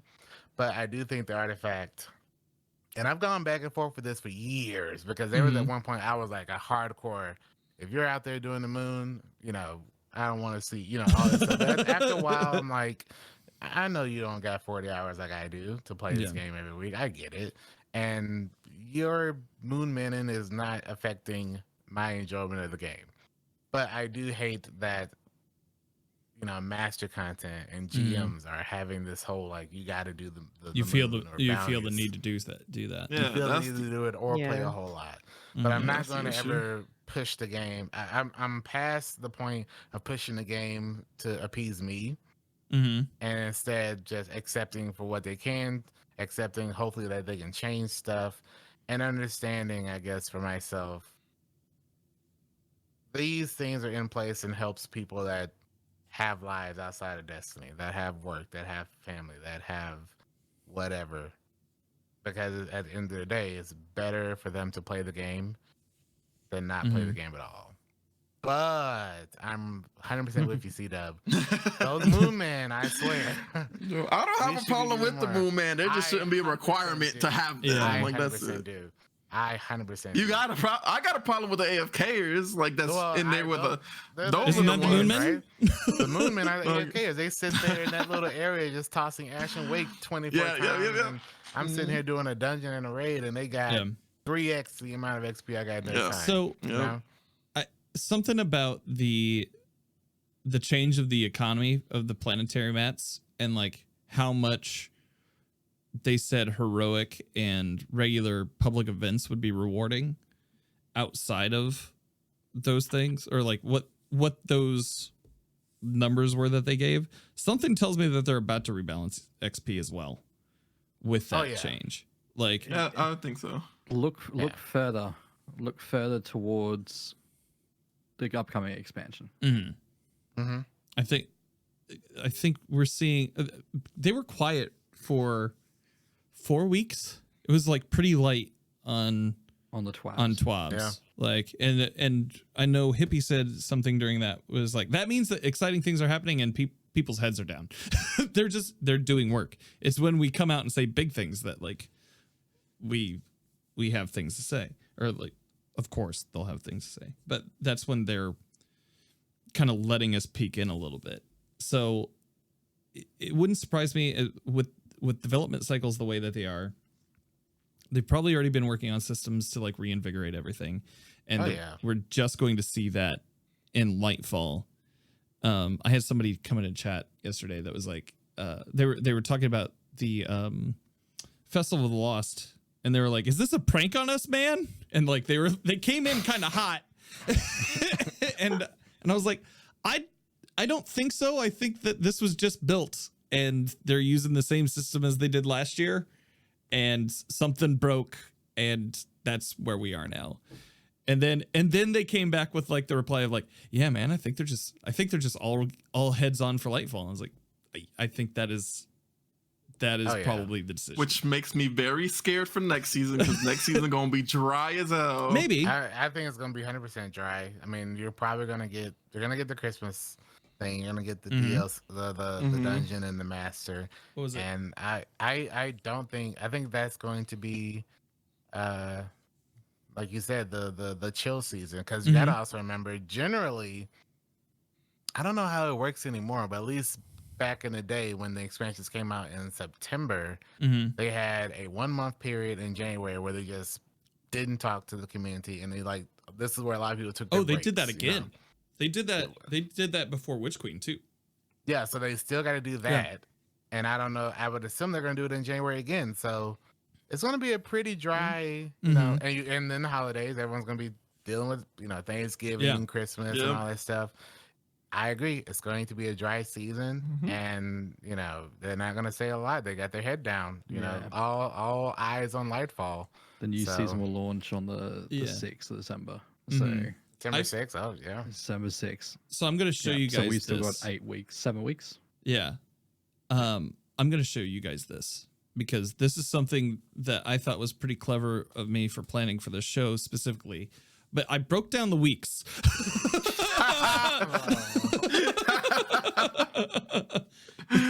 Dan, you know you're like on OBS and you can like bring slides up digitally. Oh, you know, I could do that, or I could just write it down so I can eat it later. But yeah, I mean, like we've entered into like a part of the seasonal model, and maybe that's the conversation that we have next. We've entered into the part of the seasonal model where we kind of know when things come in.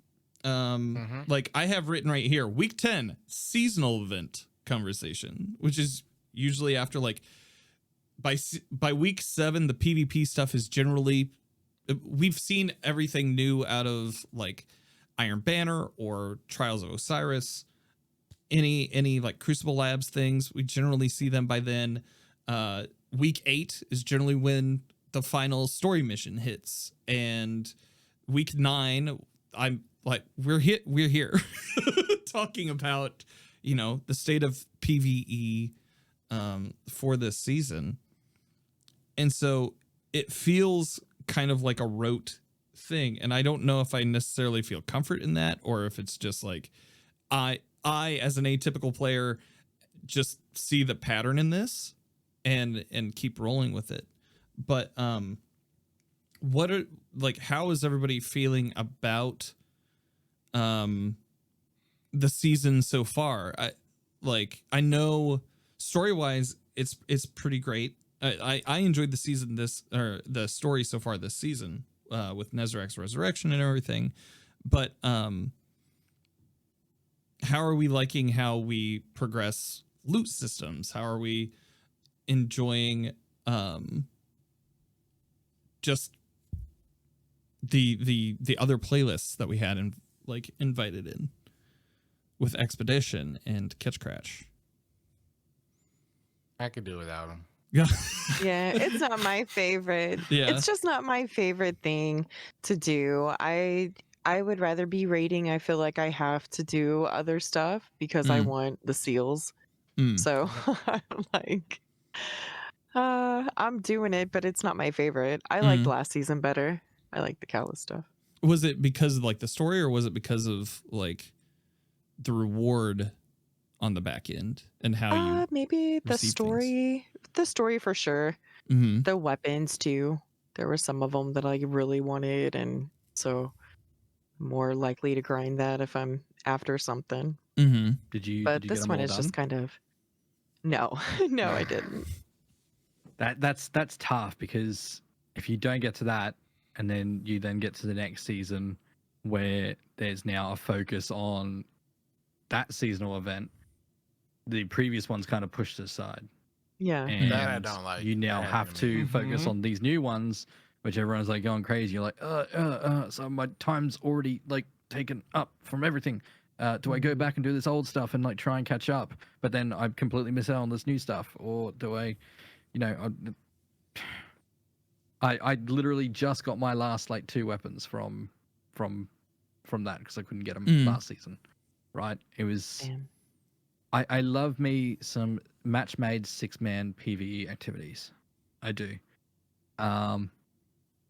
Not having the red borders to purchase in the at the vendor and the helm this season was a little bit tough and a little bit demotivating. And then they added it 2 weeks ago. That was bugged. You know, I think that they said that was bugged. Previous, oh right. There wasn't even there wasn't a description on anything in or any upgrades to say that you got a deep sight with the first thing that you got. You got a deep sight for completing your first catch crash of the week, but there was nothing to say that it was actually there for that. So, and people have been asking sort of all season. There wasn't any sort of confirmation of whether it was happening. Not that I saw, at least, not that anyone I know saw, but you know, if you do miss the previous season, then it's very unlikely that you're going to go back and do the previous season content. So that's where I'm glad that they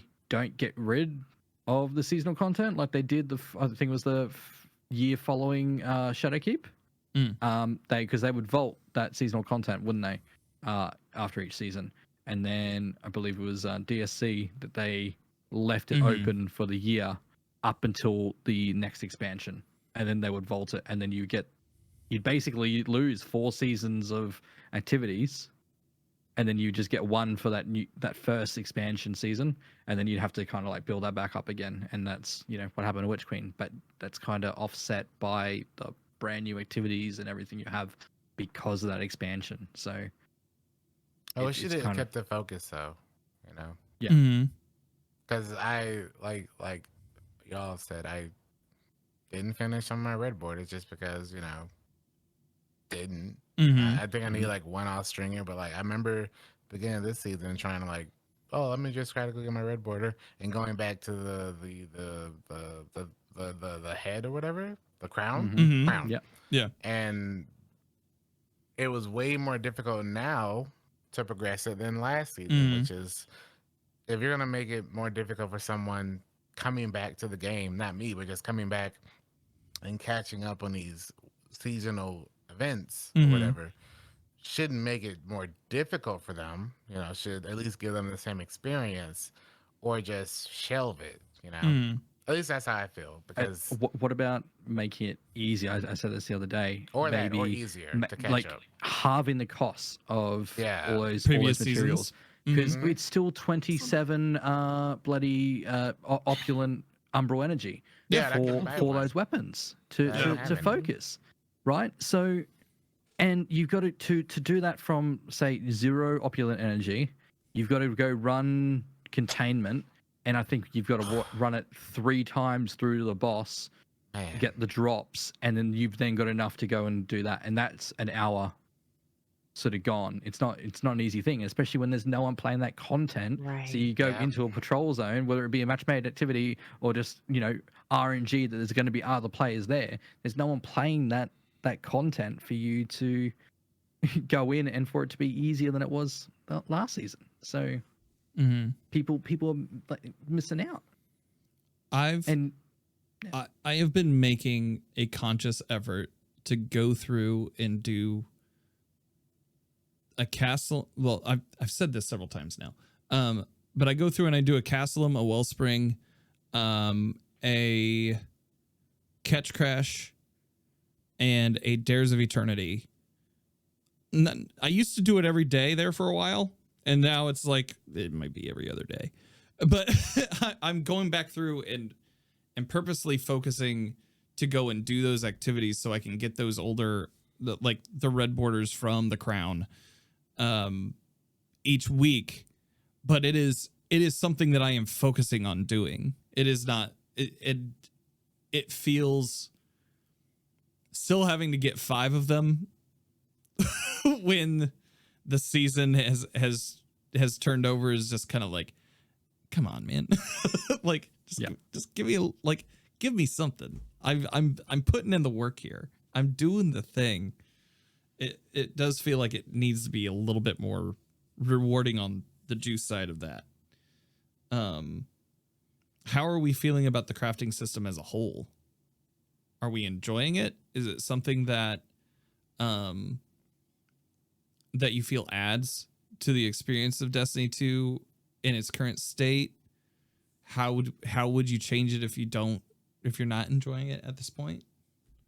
It gives you something else to focus on and do and aim for. Like, there's still a lot of people that I know that just turn around and just like, I don't care. I'm not even going to entertain it and everything. And power to them. Bloody don't. I see you. Yeah.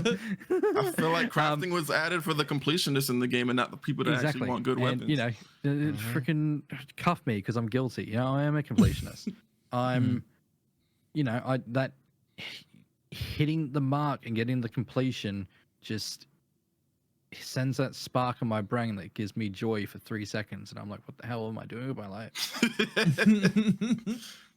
But like it gives you something else to aim for in the game. Whether it's done right or wrong, that's up to everyone's individual opinion.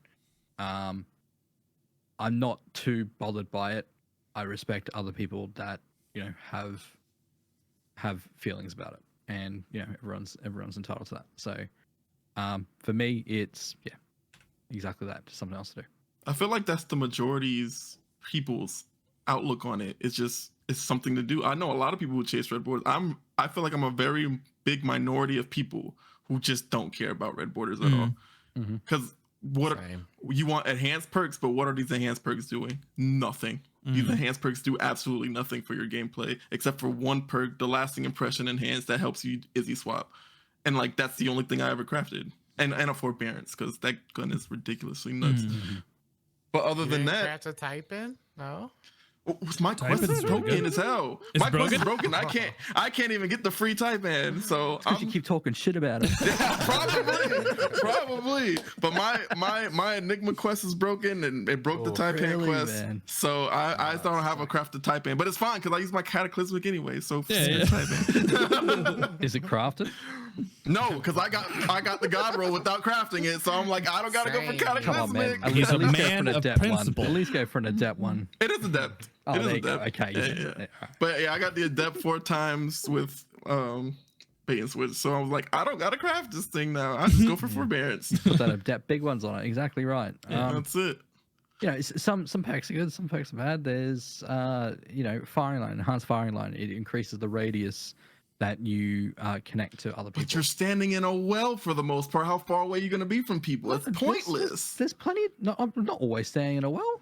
Not always. If you're playing with other people and you're focusing on damage, which is what firing line is, you're going to be standing in a well. It only stacks up to 2 other people. So you're still going to be with those people in a well. Yeah. I think the enhanced triple tap's more useful, just because of the extra, I think, second between shots to keep triple tap low. Things like that. That could be useful, yeah. The lasting impression one. Yeah, lasting the enhanced, 4 times the charm. Just things that increase the window between is probably worth it. Yeah, I would. But it literally comes down to milliseconds. Yeah, but it comes down to milliseconds. But it can be. It's also very, very, very specific times where it can be the difference between a kill or not a kill, or having to reload and not having to reload. So stuff like that, it can matter. But then again, that only really comes down to being super needed in a day one. Or if you're helping people, sometimes.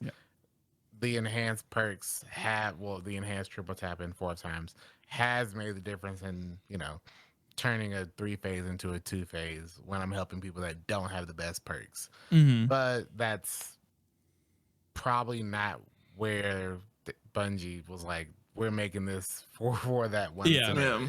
No, they're not making it for that. But there are times where I do think it's worth it for craftables. My only issue with crafting is the adept kind of counteracting that, If I've said it multiple times, if the adept weapons were either craftable or could get the enhanced perks, that would help. But I also understand why craftables enhanced perks aren't as strong, because we all remember when they first came out, what was it? Enhanced 1-2 punch was busted. Pulse monitor was busted. And on the one side, they should be busted, but I could understand as a developer this being super unintentional.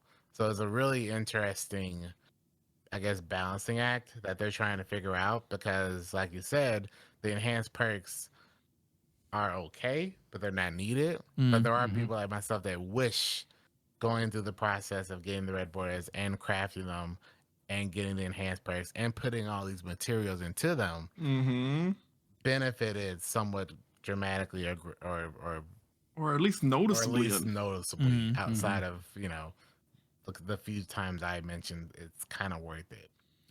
I don't need it to be busted, but I wish it was. If I'm gonna toss a bunch of materials in, I wish it was worth it. I'm in materials.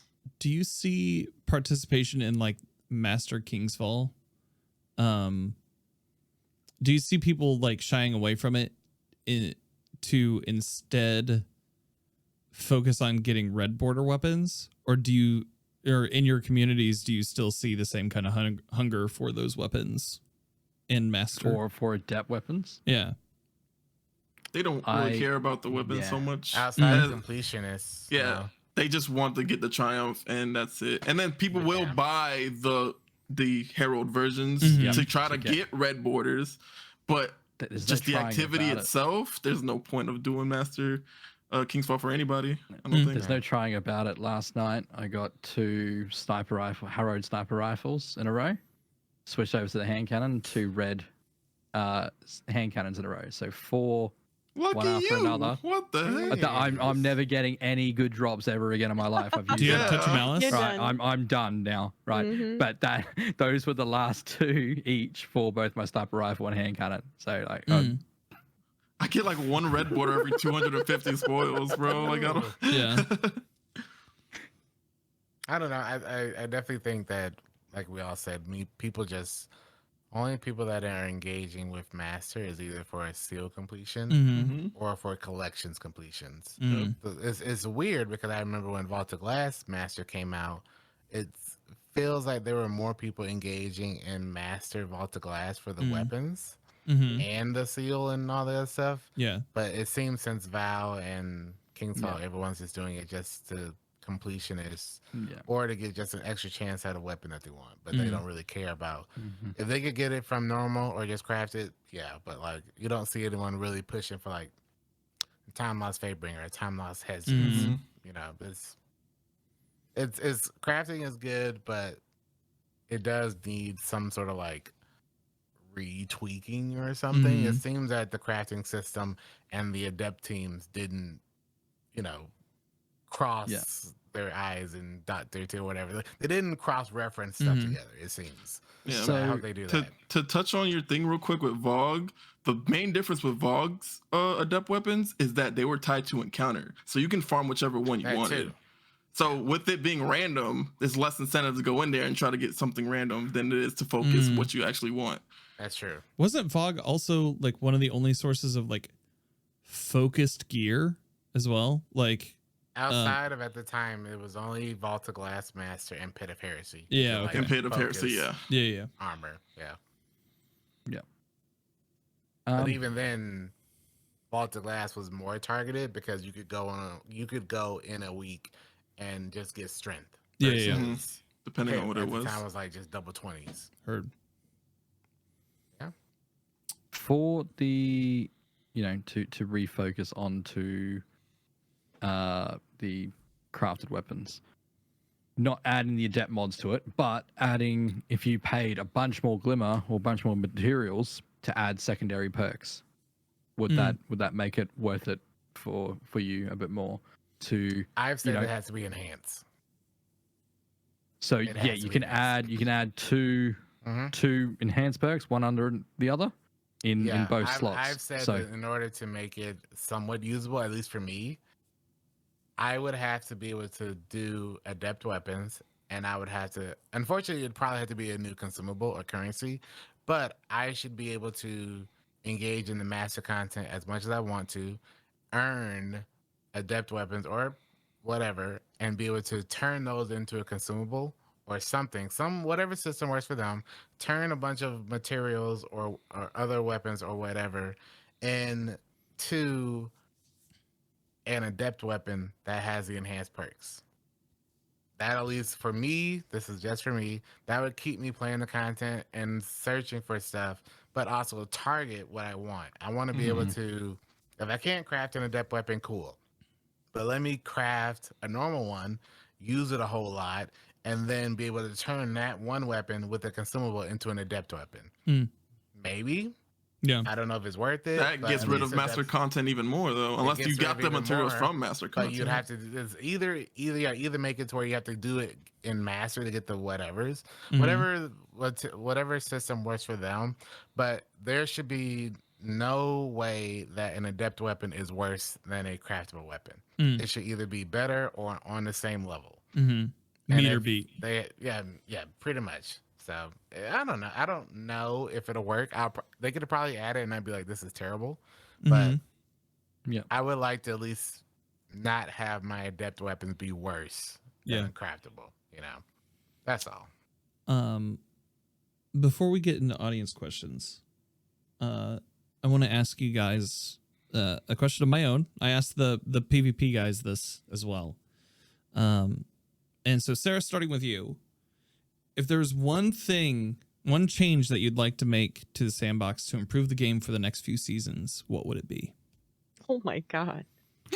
Oh. I'm glad I'm not starting.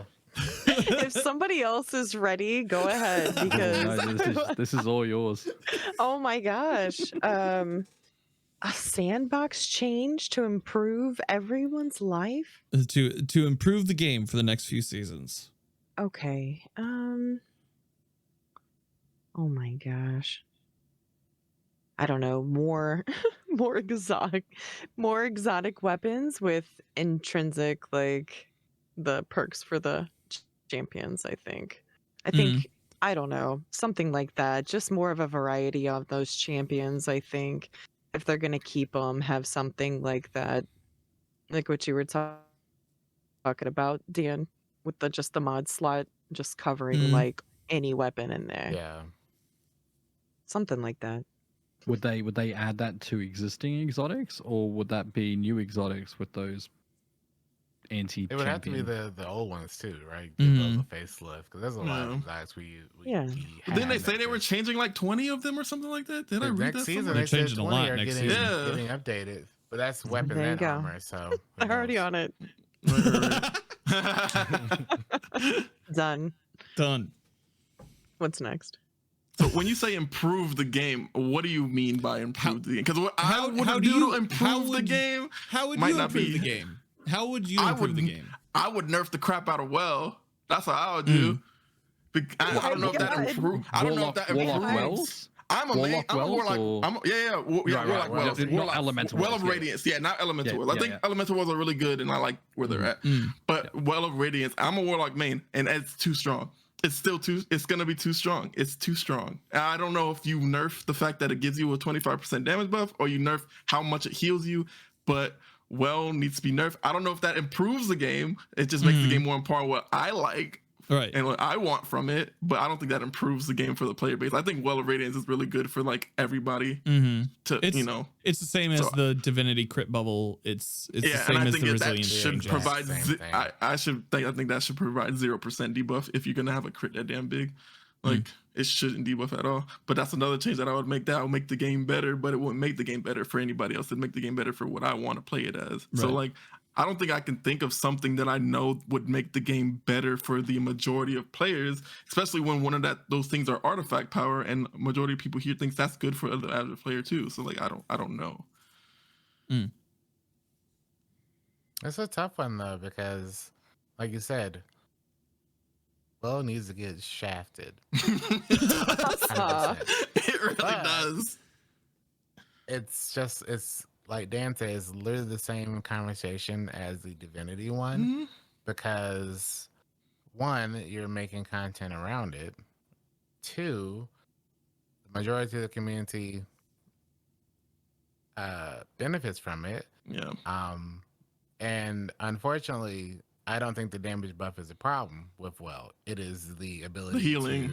Its ability to heal and still have that player use their normal weapons. Yeah. There's a reason you don't see a lot of people using Titan Wall. It's 40%. Yeah. It's a much higher damage buff. It lasts just as long as Well. You can tank everything as long as you're standing behind it, but you have one person not damaging.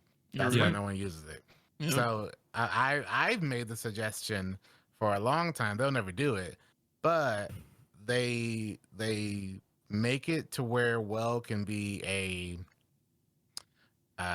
very similar super to Ursa Wall or whatever, where the player has to hold the sword down, and that's it.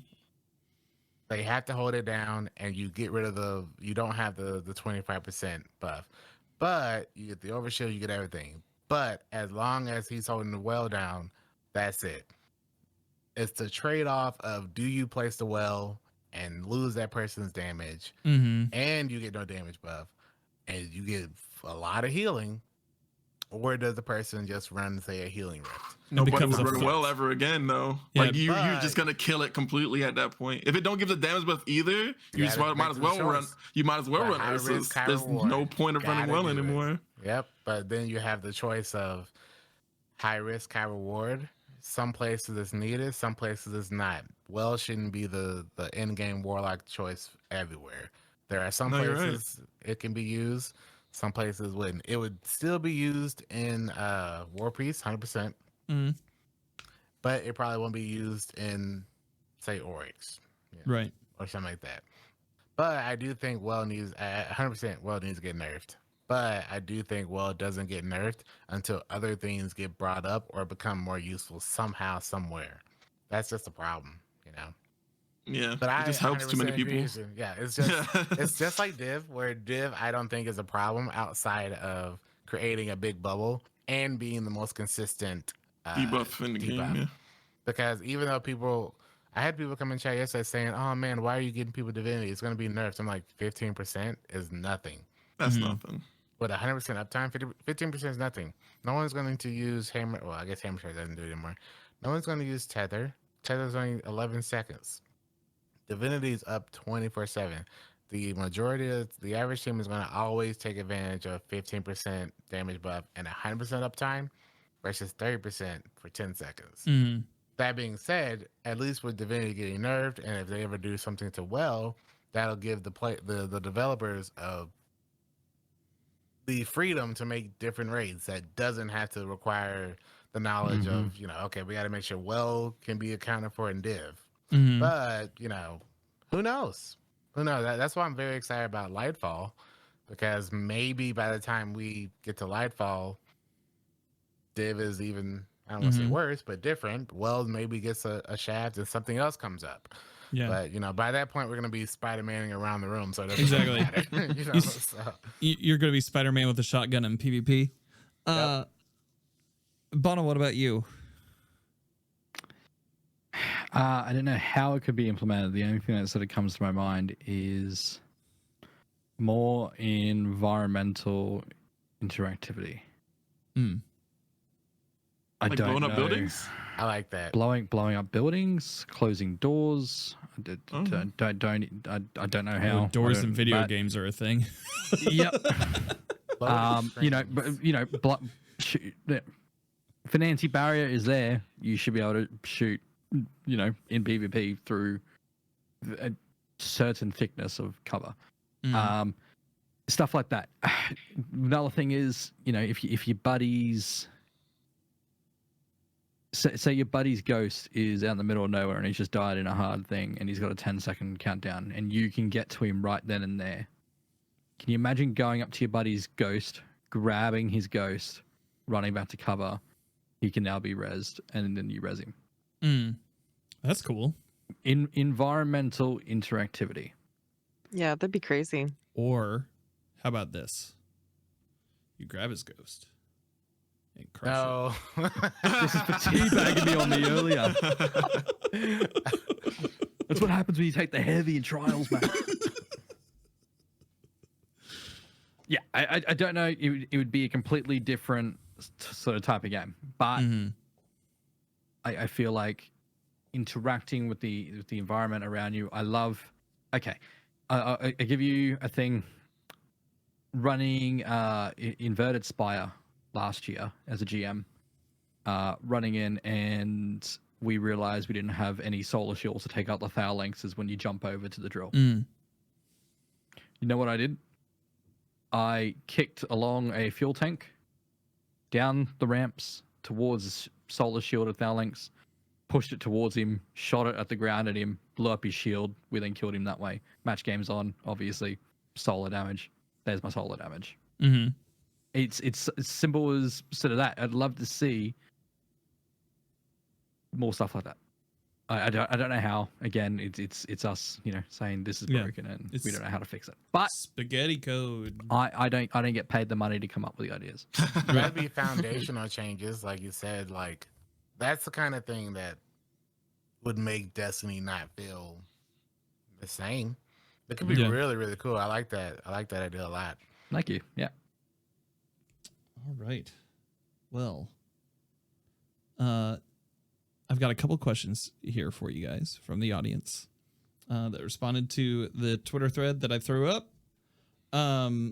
Rise of Bacon asks, As Sherpas, do you think the current discussions around the game's too easy are having a negative effect on aspirational content and the way people approach them? Example, is it becoming less teach me to improve and more cool, get me through this for the loot and I'm out? I don't see that. Well, I don't. That's just me. Yeah. I see it. I see it. Yeah, once upon a time, and it's not everyone, but yeah, it's definitely, you do see it. I see it a lot. Is I'll run this with you. I'll only rock up for this, and then once I get my loot, I'm gone. I'm sure you see it with sort of trials. People who run trials cards all weekend for people. It's not as much as people. I try to make it a big thing when I sort of run, raids and guides. It's not, just to say you're going here, you're doing that. Why are you doing that? Why are we doing this? This is, provide understanding so they can then, pass that knowledge on, or, they'll know better for next time, instead of just coming back again, asking to be sort of brought through it or being carried through trials or whatever. Like, yeah, that's me. So you guys aren't seeing that in your communities of people just wanting to play for rewards. Yeah, I just want to get the loot. Well, I mean, I was trying to see, like, because like if the game, because like the first part of the question was like, is the game too easy? Like two and parts, then is the game too easy? And are people just playing for rewards? Like if the game's too easy, then they don't need to worry about that second part, right? So like, I don't know, but there's a reason I have a rule in my chat where you can't, if you ask to do ads, then you're doing the hardest job that there is. Because you don't get just come in here and just get carried because you're nervous or whatever the reason. You don't get to just chill while everybody else gets to do the work. You don't get to ask to chill, at least. If I end up putting you on ads because that's the last spot that needs to be filled, then cool. You don't get to come in here and ask to do nothing. Like, that's not a thing. So there are people that are like that, and they just don't get to do it with me. But there are people definitely that just want the rewards and don't want to learn. I like that. Good on you. But with the game being too easy, I do think the game is too easy. But a lot of people just don't want to learn.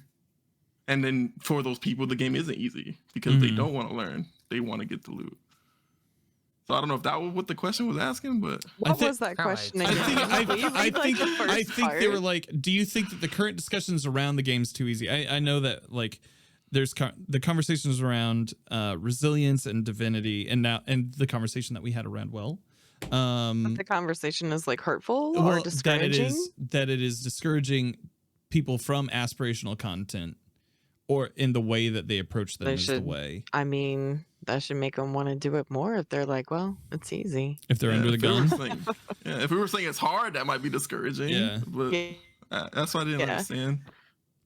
I mean, it's discouraging if you see somebody who just accomplished something and then you try to be like, well, that's easy. That's always a terrible way to be. That's true. But I have had that mindset before.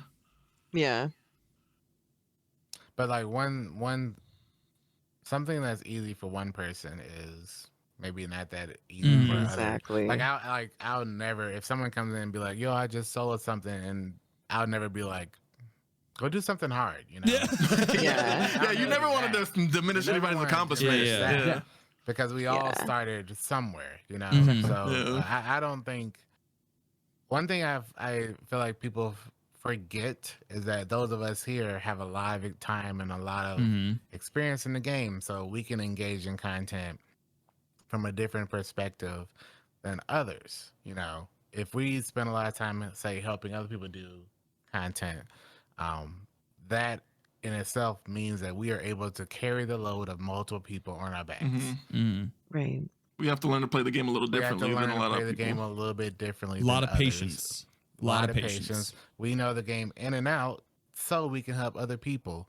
That doesn't mean our perspective is incorrect. That just means for us, because we are able to handle multiple people's jobs at one time, we can feel that we're not being challenged as much as some random person that's just picking up the game But it can be frustrating to just get into the game and hear someone like ourselves say that the game's kind of free or easy.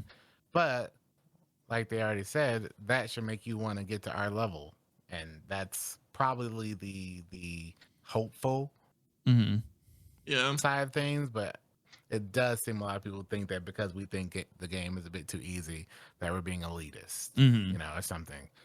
That seems to be a lot of the conversation lately. Yes. I think it's the way you put that forth too. I think Rise also had some conversations that day, if I remember correctly, specifically with Mactix, and like how he was talking about resilience that day, and I believe Rise was like, I think there's kind of a weird, if I remember correctly, and I could be screwing this up majorly, he was saying, look, most of your content is like, I want to teach people how to do this, but your tweets are that things need to be nerfed that benefit the people that you're teaching. And if there was like some sort of like weird dissonance in those two thoughts being in parallel, that I think I remember that it was, if I remember that correctly, it can seem disingenuous to your viewers. You know, it can definitely can. So like being consistent in your standing of like how you feel in the game is very important, because I've seen people that I look up to, at least on stream, be very willing to help other people. But this is on the PvP side of things for the most part. But like, be very open to like wanting to help people and all that stuff, and then be on Twitter being like, this game's a snooze. This is easy. This all that stuff, and it can be very jarring for people. So I mean, I don't 100% agree, but I understand where they're coming from. Yeah. Some people ask, are you doing it for the views or the money and all that stuff? Because it's good to like make all the guides and stuff. But then I don't see why that coincides with each other though. Like if the people need help from you and you're helping these people in the current state, they're still gonna need help if it gets harder. Right? Like, so like if that's the conversation that we're having, where I don't think I haven't seen or heard anything about trying to make the game easier than what it is right now. I have seen zero people talk about this game needs to be a little bit easier for people, just people, trying to do pushback for people who want to make it harder. But the people who are getting helped now are gonna need help regardless. So I don't understand how that's separate from what you're doing and what you're saying. I don't see how that makes sense. In the same it's weird. It's weird because you have people, everyone I guess connects things differently, but a lot of people definitely feel that if you spend a lot of your content around helping other people, whether it be in video guides, whether it be on stream and all that stuff, unfortunately they think you're doing it because the content for them is too difficult, which it's not. We all can say, of course it's not. That's not why we do it. We do it for all these other reasons. And at least to them, because I've seen it directed to me before, because this is why I stopped being very vocal on Twitter years ago. They like to do all this, you think because you have a decent rating report or you have all these people that you help all the time that you're better than me, and I don't know if that's the response that people have in their head. You have 50 hours of play a week, you do all this stuff, of course it's easy to do. You're the 1% and all this stuff. It's silly. It's 100% silly. But there are people that feel that way, and you can have a conversation around the health of the game without being elitist. And I think that's what people fail to connect. Just because I'm passionate about the game and I want it to be better for the majority of the team of the community doesn't mean that I think the game is too easy. Doesn't mean that I think these foundational staples need to be updated from 2014 or 2017. Like we've all said, the community as the average has gotten a lot smarter and a lot more intelligent and more experienced, doesn't mean that I think less of you as a player. Mm-hmm. I just, am passionate about the game and want to see it move forward and be just always good. But Progress instead of stagnation. Yeah, that's all. I think we can all agree, like, we're always learning sort of new things, especially like off each other. Like you log on in the morning, especially for me, you guys are all up sort of later than I am, and I'll wake up in the morning and some stuff has gone down, something new has been found, new videos come out, and oh cool, yeah, I'll give that a try today. Thank you for making it known. So the fact that people can think that something's being directed right at them to, you're talking down to me, like all that, it's like, man, like I do the exact same as B1 over here, buddy. And he's just helped me out. He's just saved me fucking hours. So I don't know, man. I guess it's all about the people you happen to come across by chance. And so keep it up, peeps. Final question for the evening. Clean Plays asks, how can the PvP space learn from PvE Sherpas to create a more inviting space for all skill levels? Honestly, I feel like in each space, you have people who can learn from each other. I don't know if that's a cop-out answer or what, but like, from the conversations that I have in this, doing this show, doing Planet Destiny previous, there are minds in both fields that want to see the game progress and want to see people succeed in achieving their goals, whatever those goals are. I think the disconnect there can be largely going back to socials, seeing people's presences and people making assumptions about people making assumptions is basically what social media is. And so like seeing that and being too heavily invested in that, I can see how like maybe some characters rise as whatever. But I honestly think both sides can learn from each other since it's part of the same game. It's the same game overall. Thoughts? In what aspect? Learning from what? Because like PvP and PvE are very different when it comes to helping people, because in PvP, you're pretty much just being better than the opposite team, and the other person's just coming along, and you're doing comms with them, giving them some call outs, don't push, don't peek, yada, yada, yada. Where in PvE, you're telling people what the mechanics are and how things are going to work and where you should be positioned. It's sort of the same, but you're learning more in PvE than you're learning in PvP. I guess it's less about like what the differences are and what the similarities are in the two. Like what it takes to be a good Sherpa throughout all of it, right? Like it obviously takes patience. It obviously takes knowledge of the game. We've just discussed that in the last question. I think to touch on, to go further deep in diving into patience, it's understanding. It's putting yourself in someone else's shoes, and number one, how hard was it for them to reach out and ask for help? Number two, how hard was it for them to admit that they don't see themselves as confident or good at the game, and all that.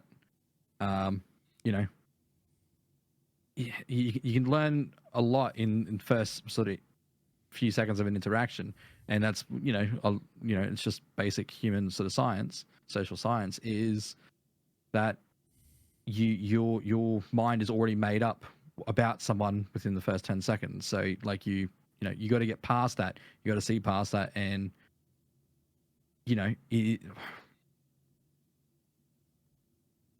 not everyone is the same. No one has been through the same sort of experiences. You're never going to find two people exactly the same. So what makes you think that you're going to find the same player over and over and over again, or find your duo partner, or your clan mates, or the next Greppo in the person that you're about to bring through? You put yourself in their shoes, and you work with and you overcome sort of obstacles to give them the best experience, so they come back and then they keep getting better. So I think that's it, is just understanding on the deepest level. So yeah, if that makes any sense, or call me out for being too corny, but that's what I wholeheartedly believe. Yeah,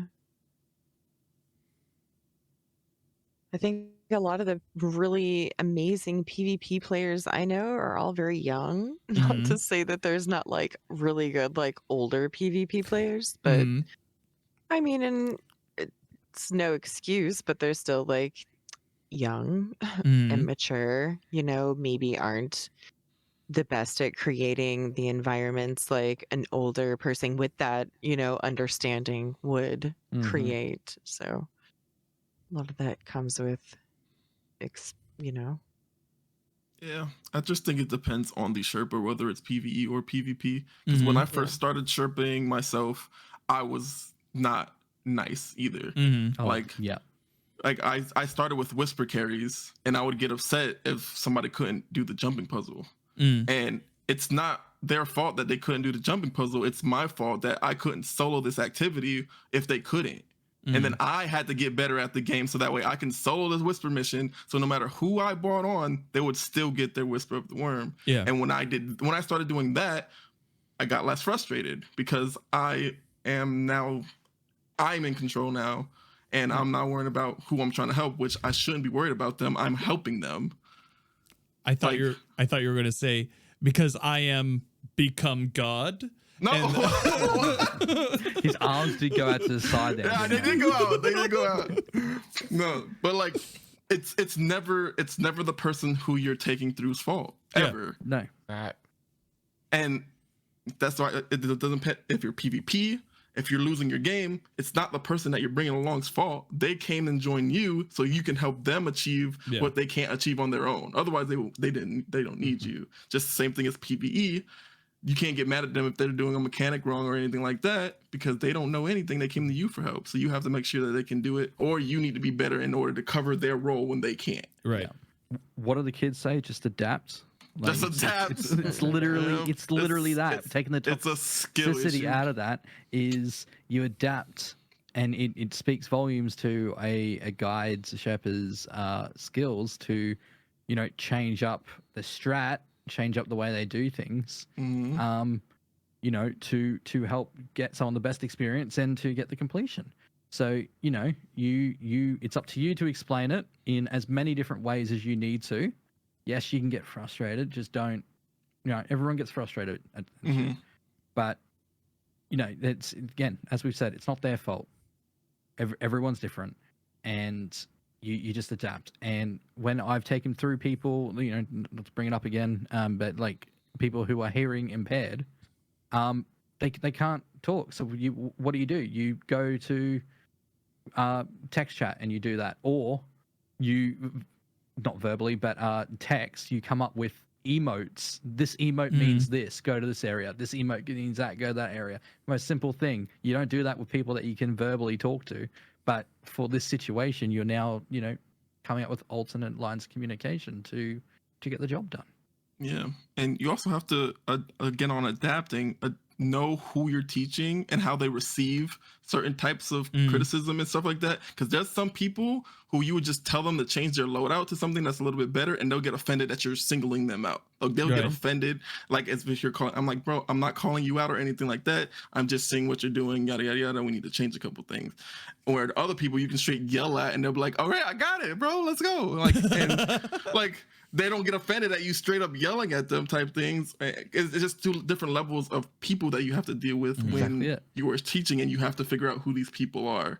And those are people you have to adapt to as well, because some people will literally take just an innocent, hey, just put on 100 resilience as being singled out and get offended. And then you have to change the way you're teaching that person, because you don't want to offend them.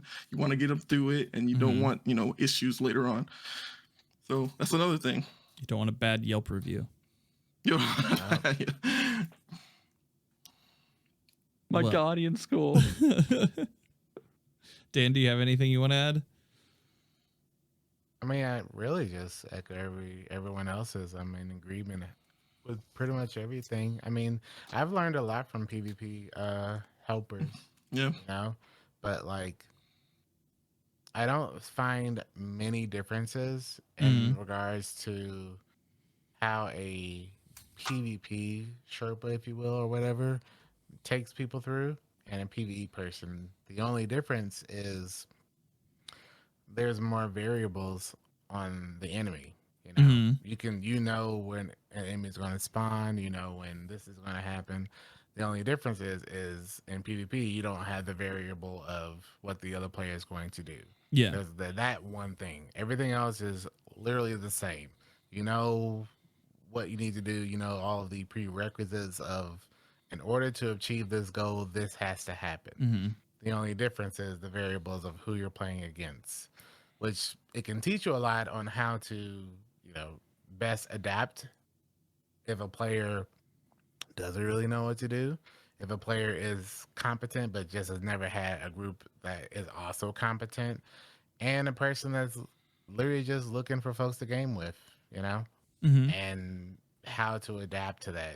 I think the ability to adapt is the one thing I've learned the most from PvP players, because they have to deal with it more in a short time than I would.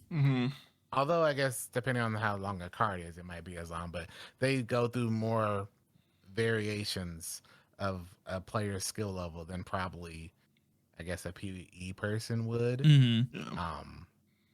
That's probably the main thing. Being able to adapt is the biggest thing, no matter a player's skill level or experience level. And like C-Dub said, at the end of the day, your experience is way more important. Your skill level is way more important.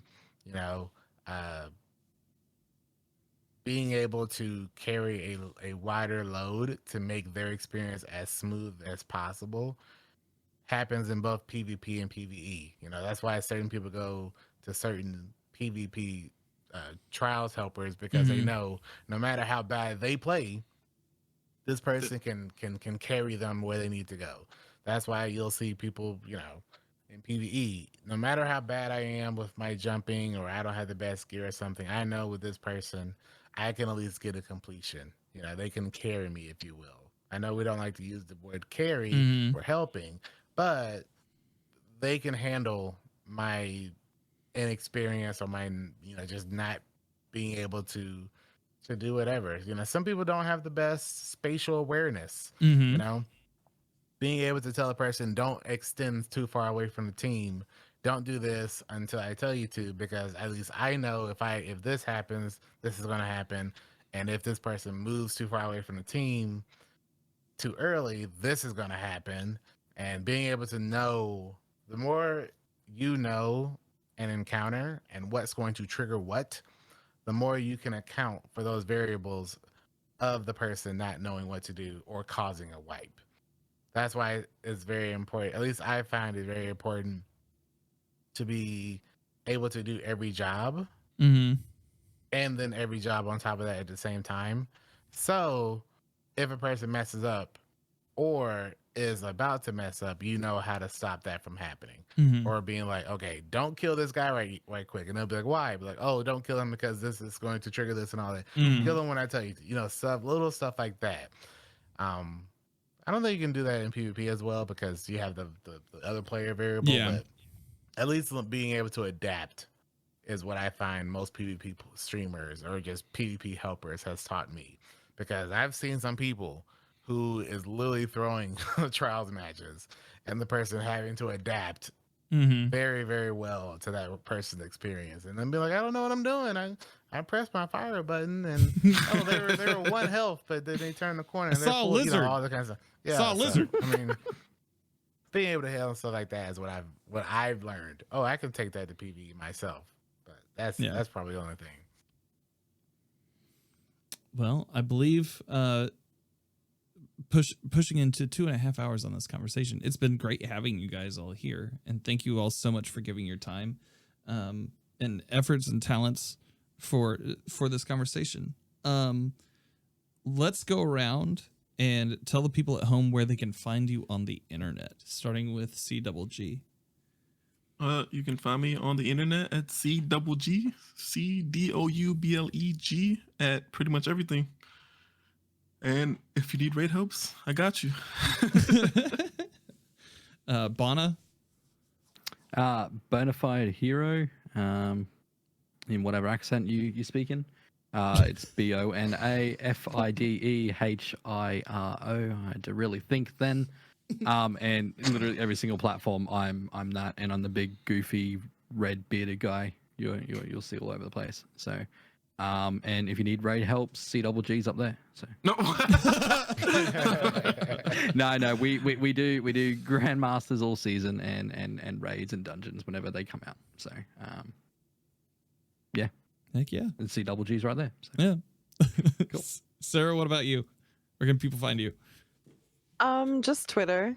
I don't stream or anything like that, so just Twitter, I guess. Or if you're on Xbox, and it's just the Vertigo Vixen, I think. Xbox, Twitter, but yeah, I'm always down to help whoever. You need anything, let me know. Do you Unless have a it's Discord PvP. community or a Xbox group or anything? Definitely not doing it. Nope, not anymore. We No? cut it loose. Yeah. Fair. Oh. Gotcha. Well, EpicDan, what about you, sir? Well, you can pretty much find me everywhere on the internet with just EpicDan22. Anything PVE, I like to just play. I used to do PvP helps, but after Beyond Light, I said I'm not good enough to do this anymore, so I stopped. But at least on the PvE side, I have weird hours. So if you catch me, I got you. Yeah, he does. I have weird hours. Speak for yourself, Bona. So, all right. Dude, that's how I know. Like he's finishing up when I'm starting. That's how I know.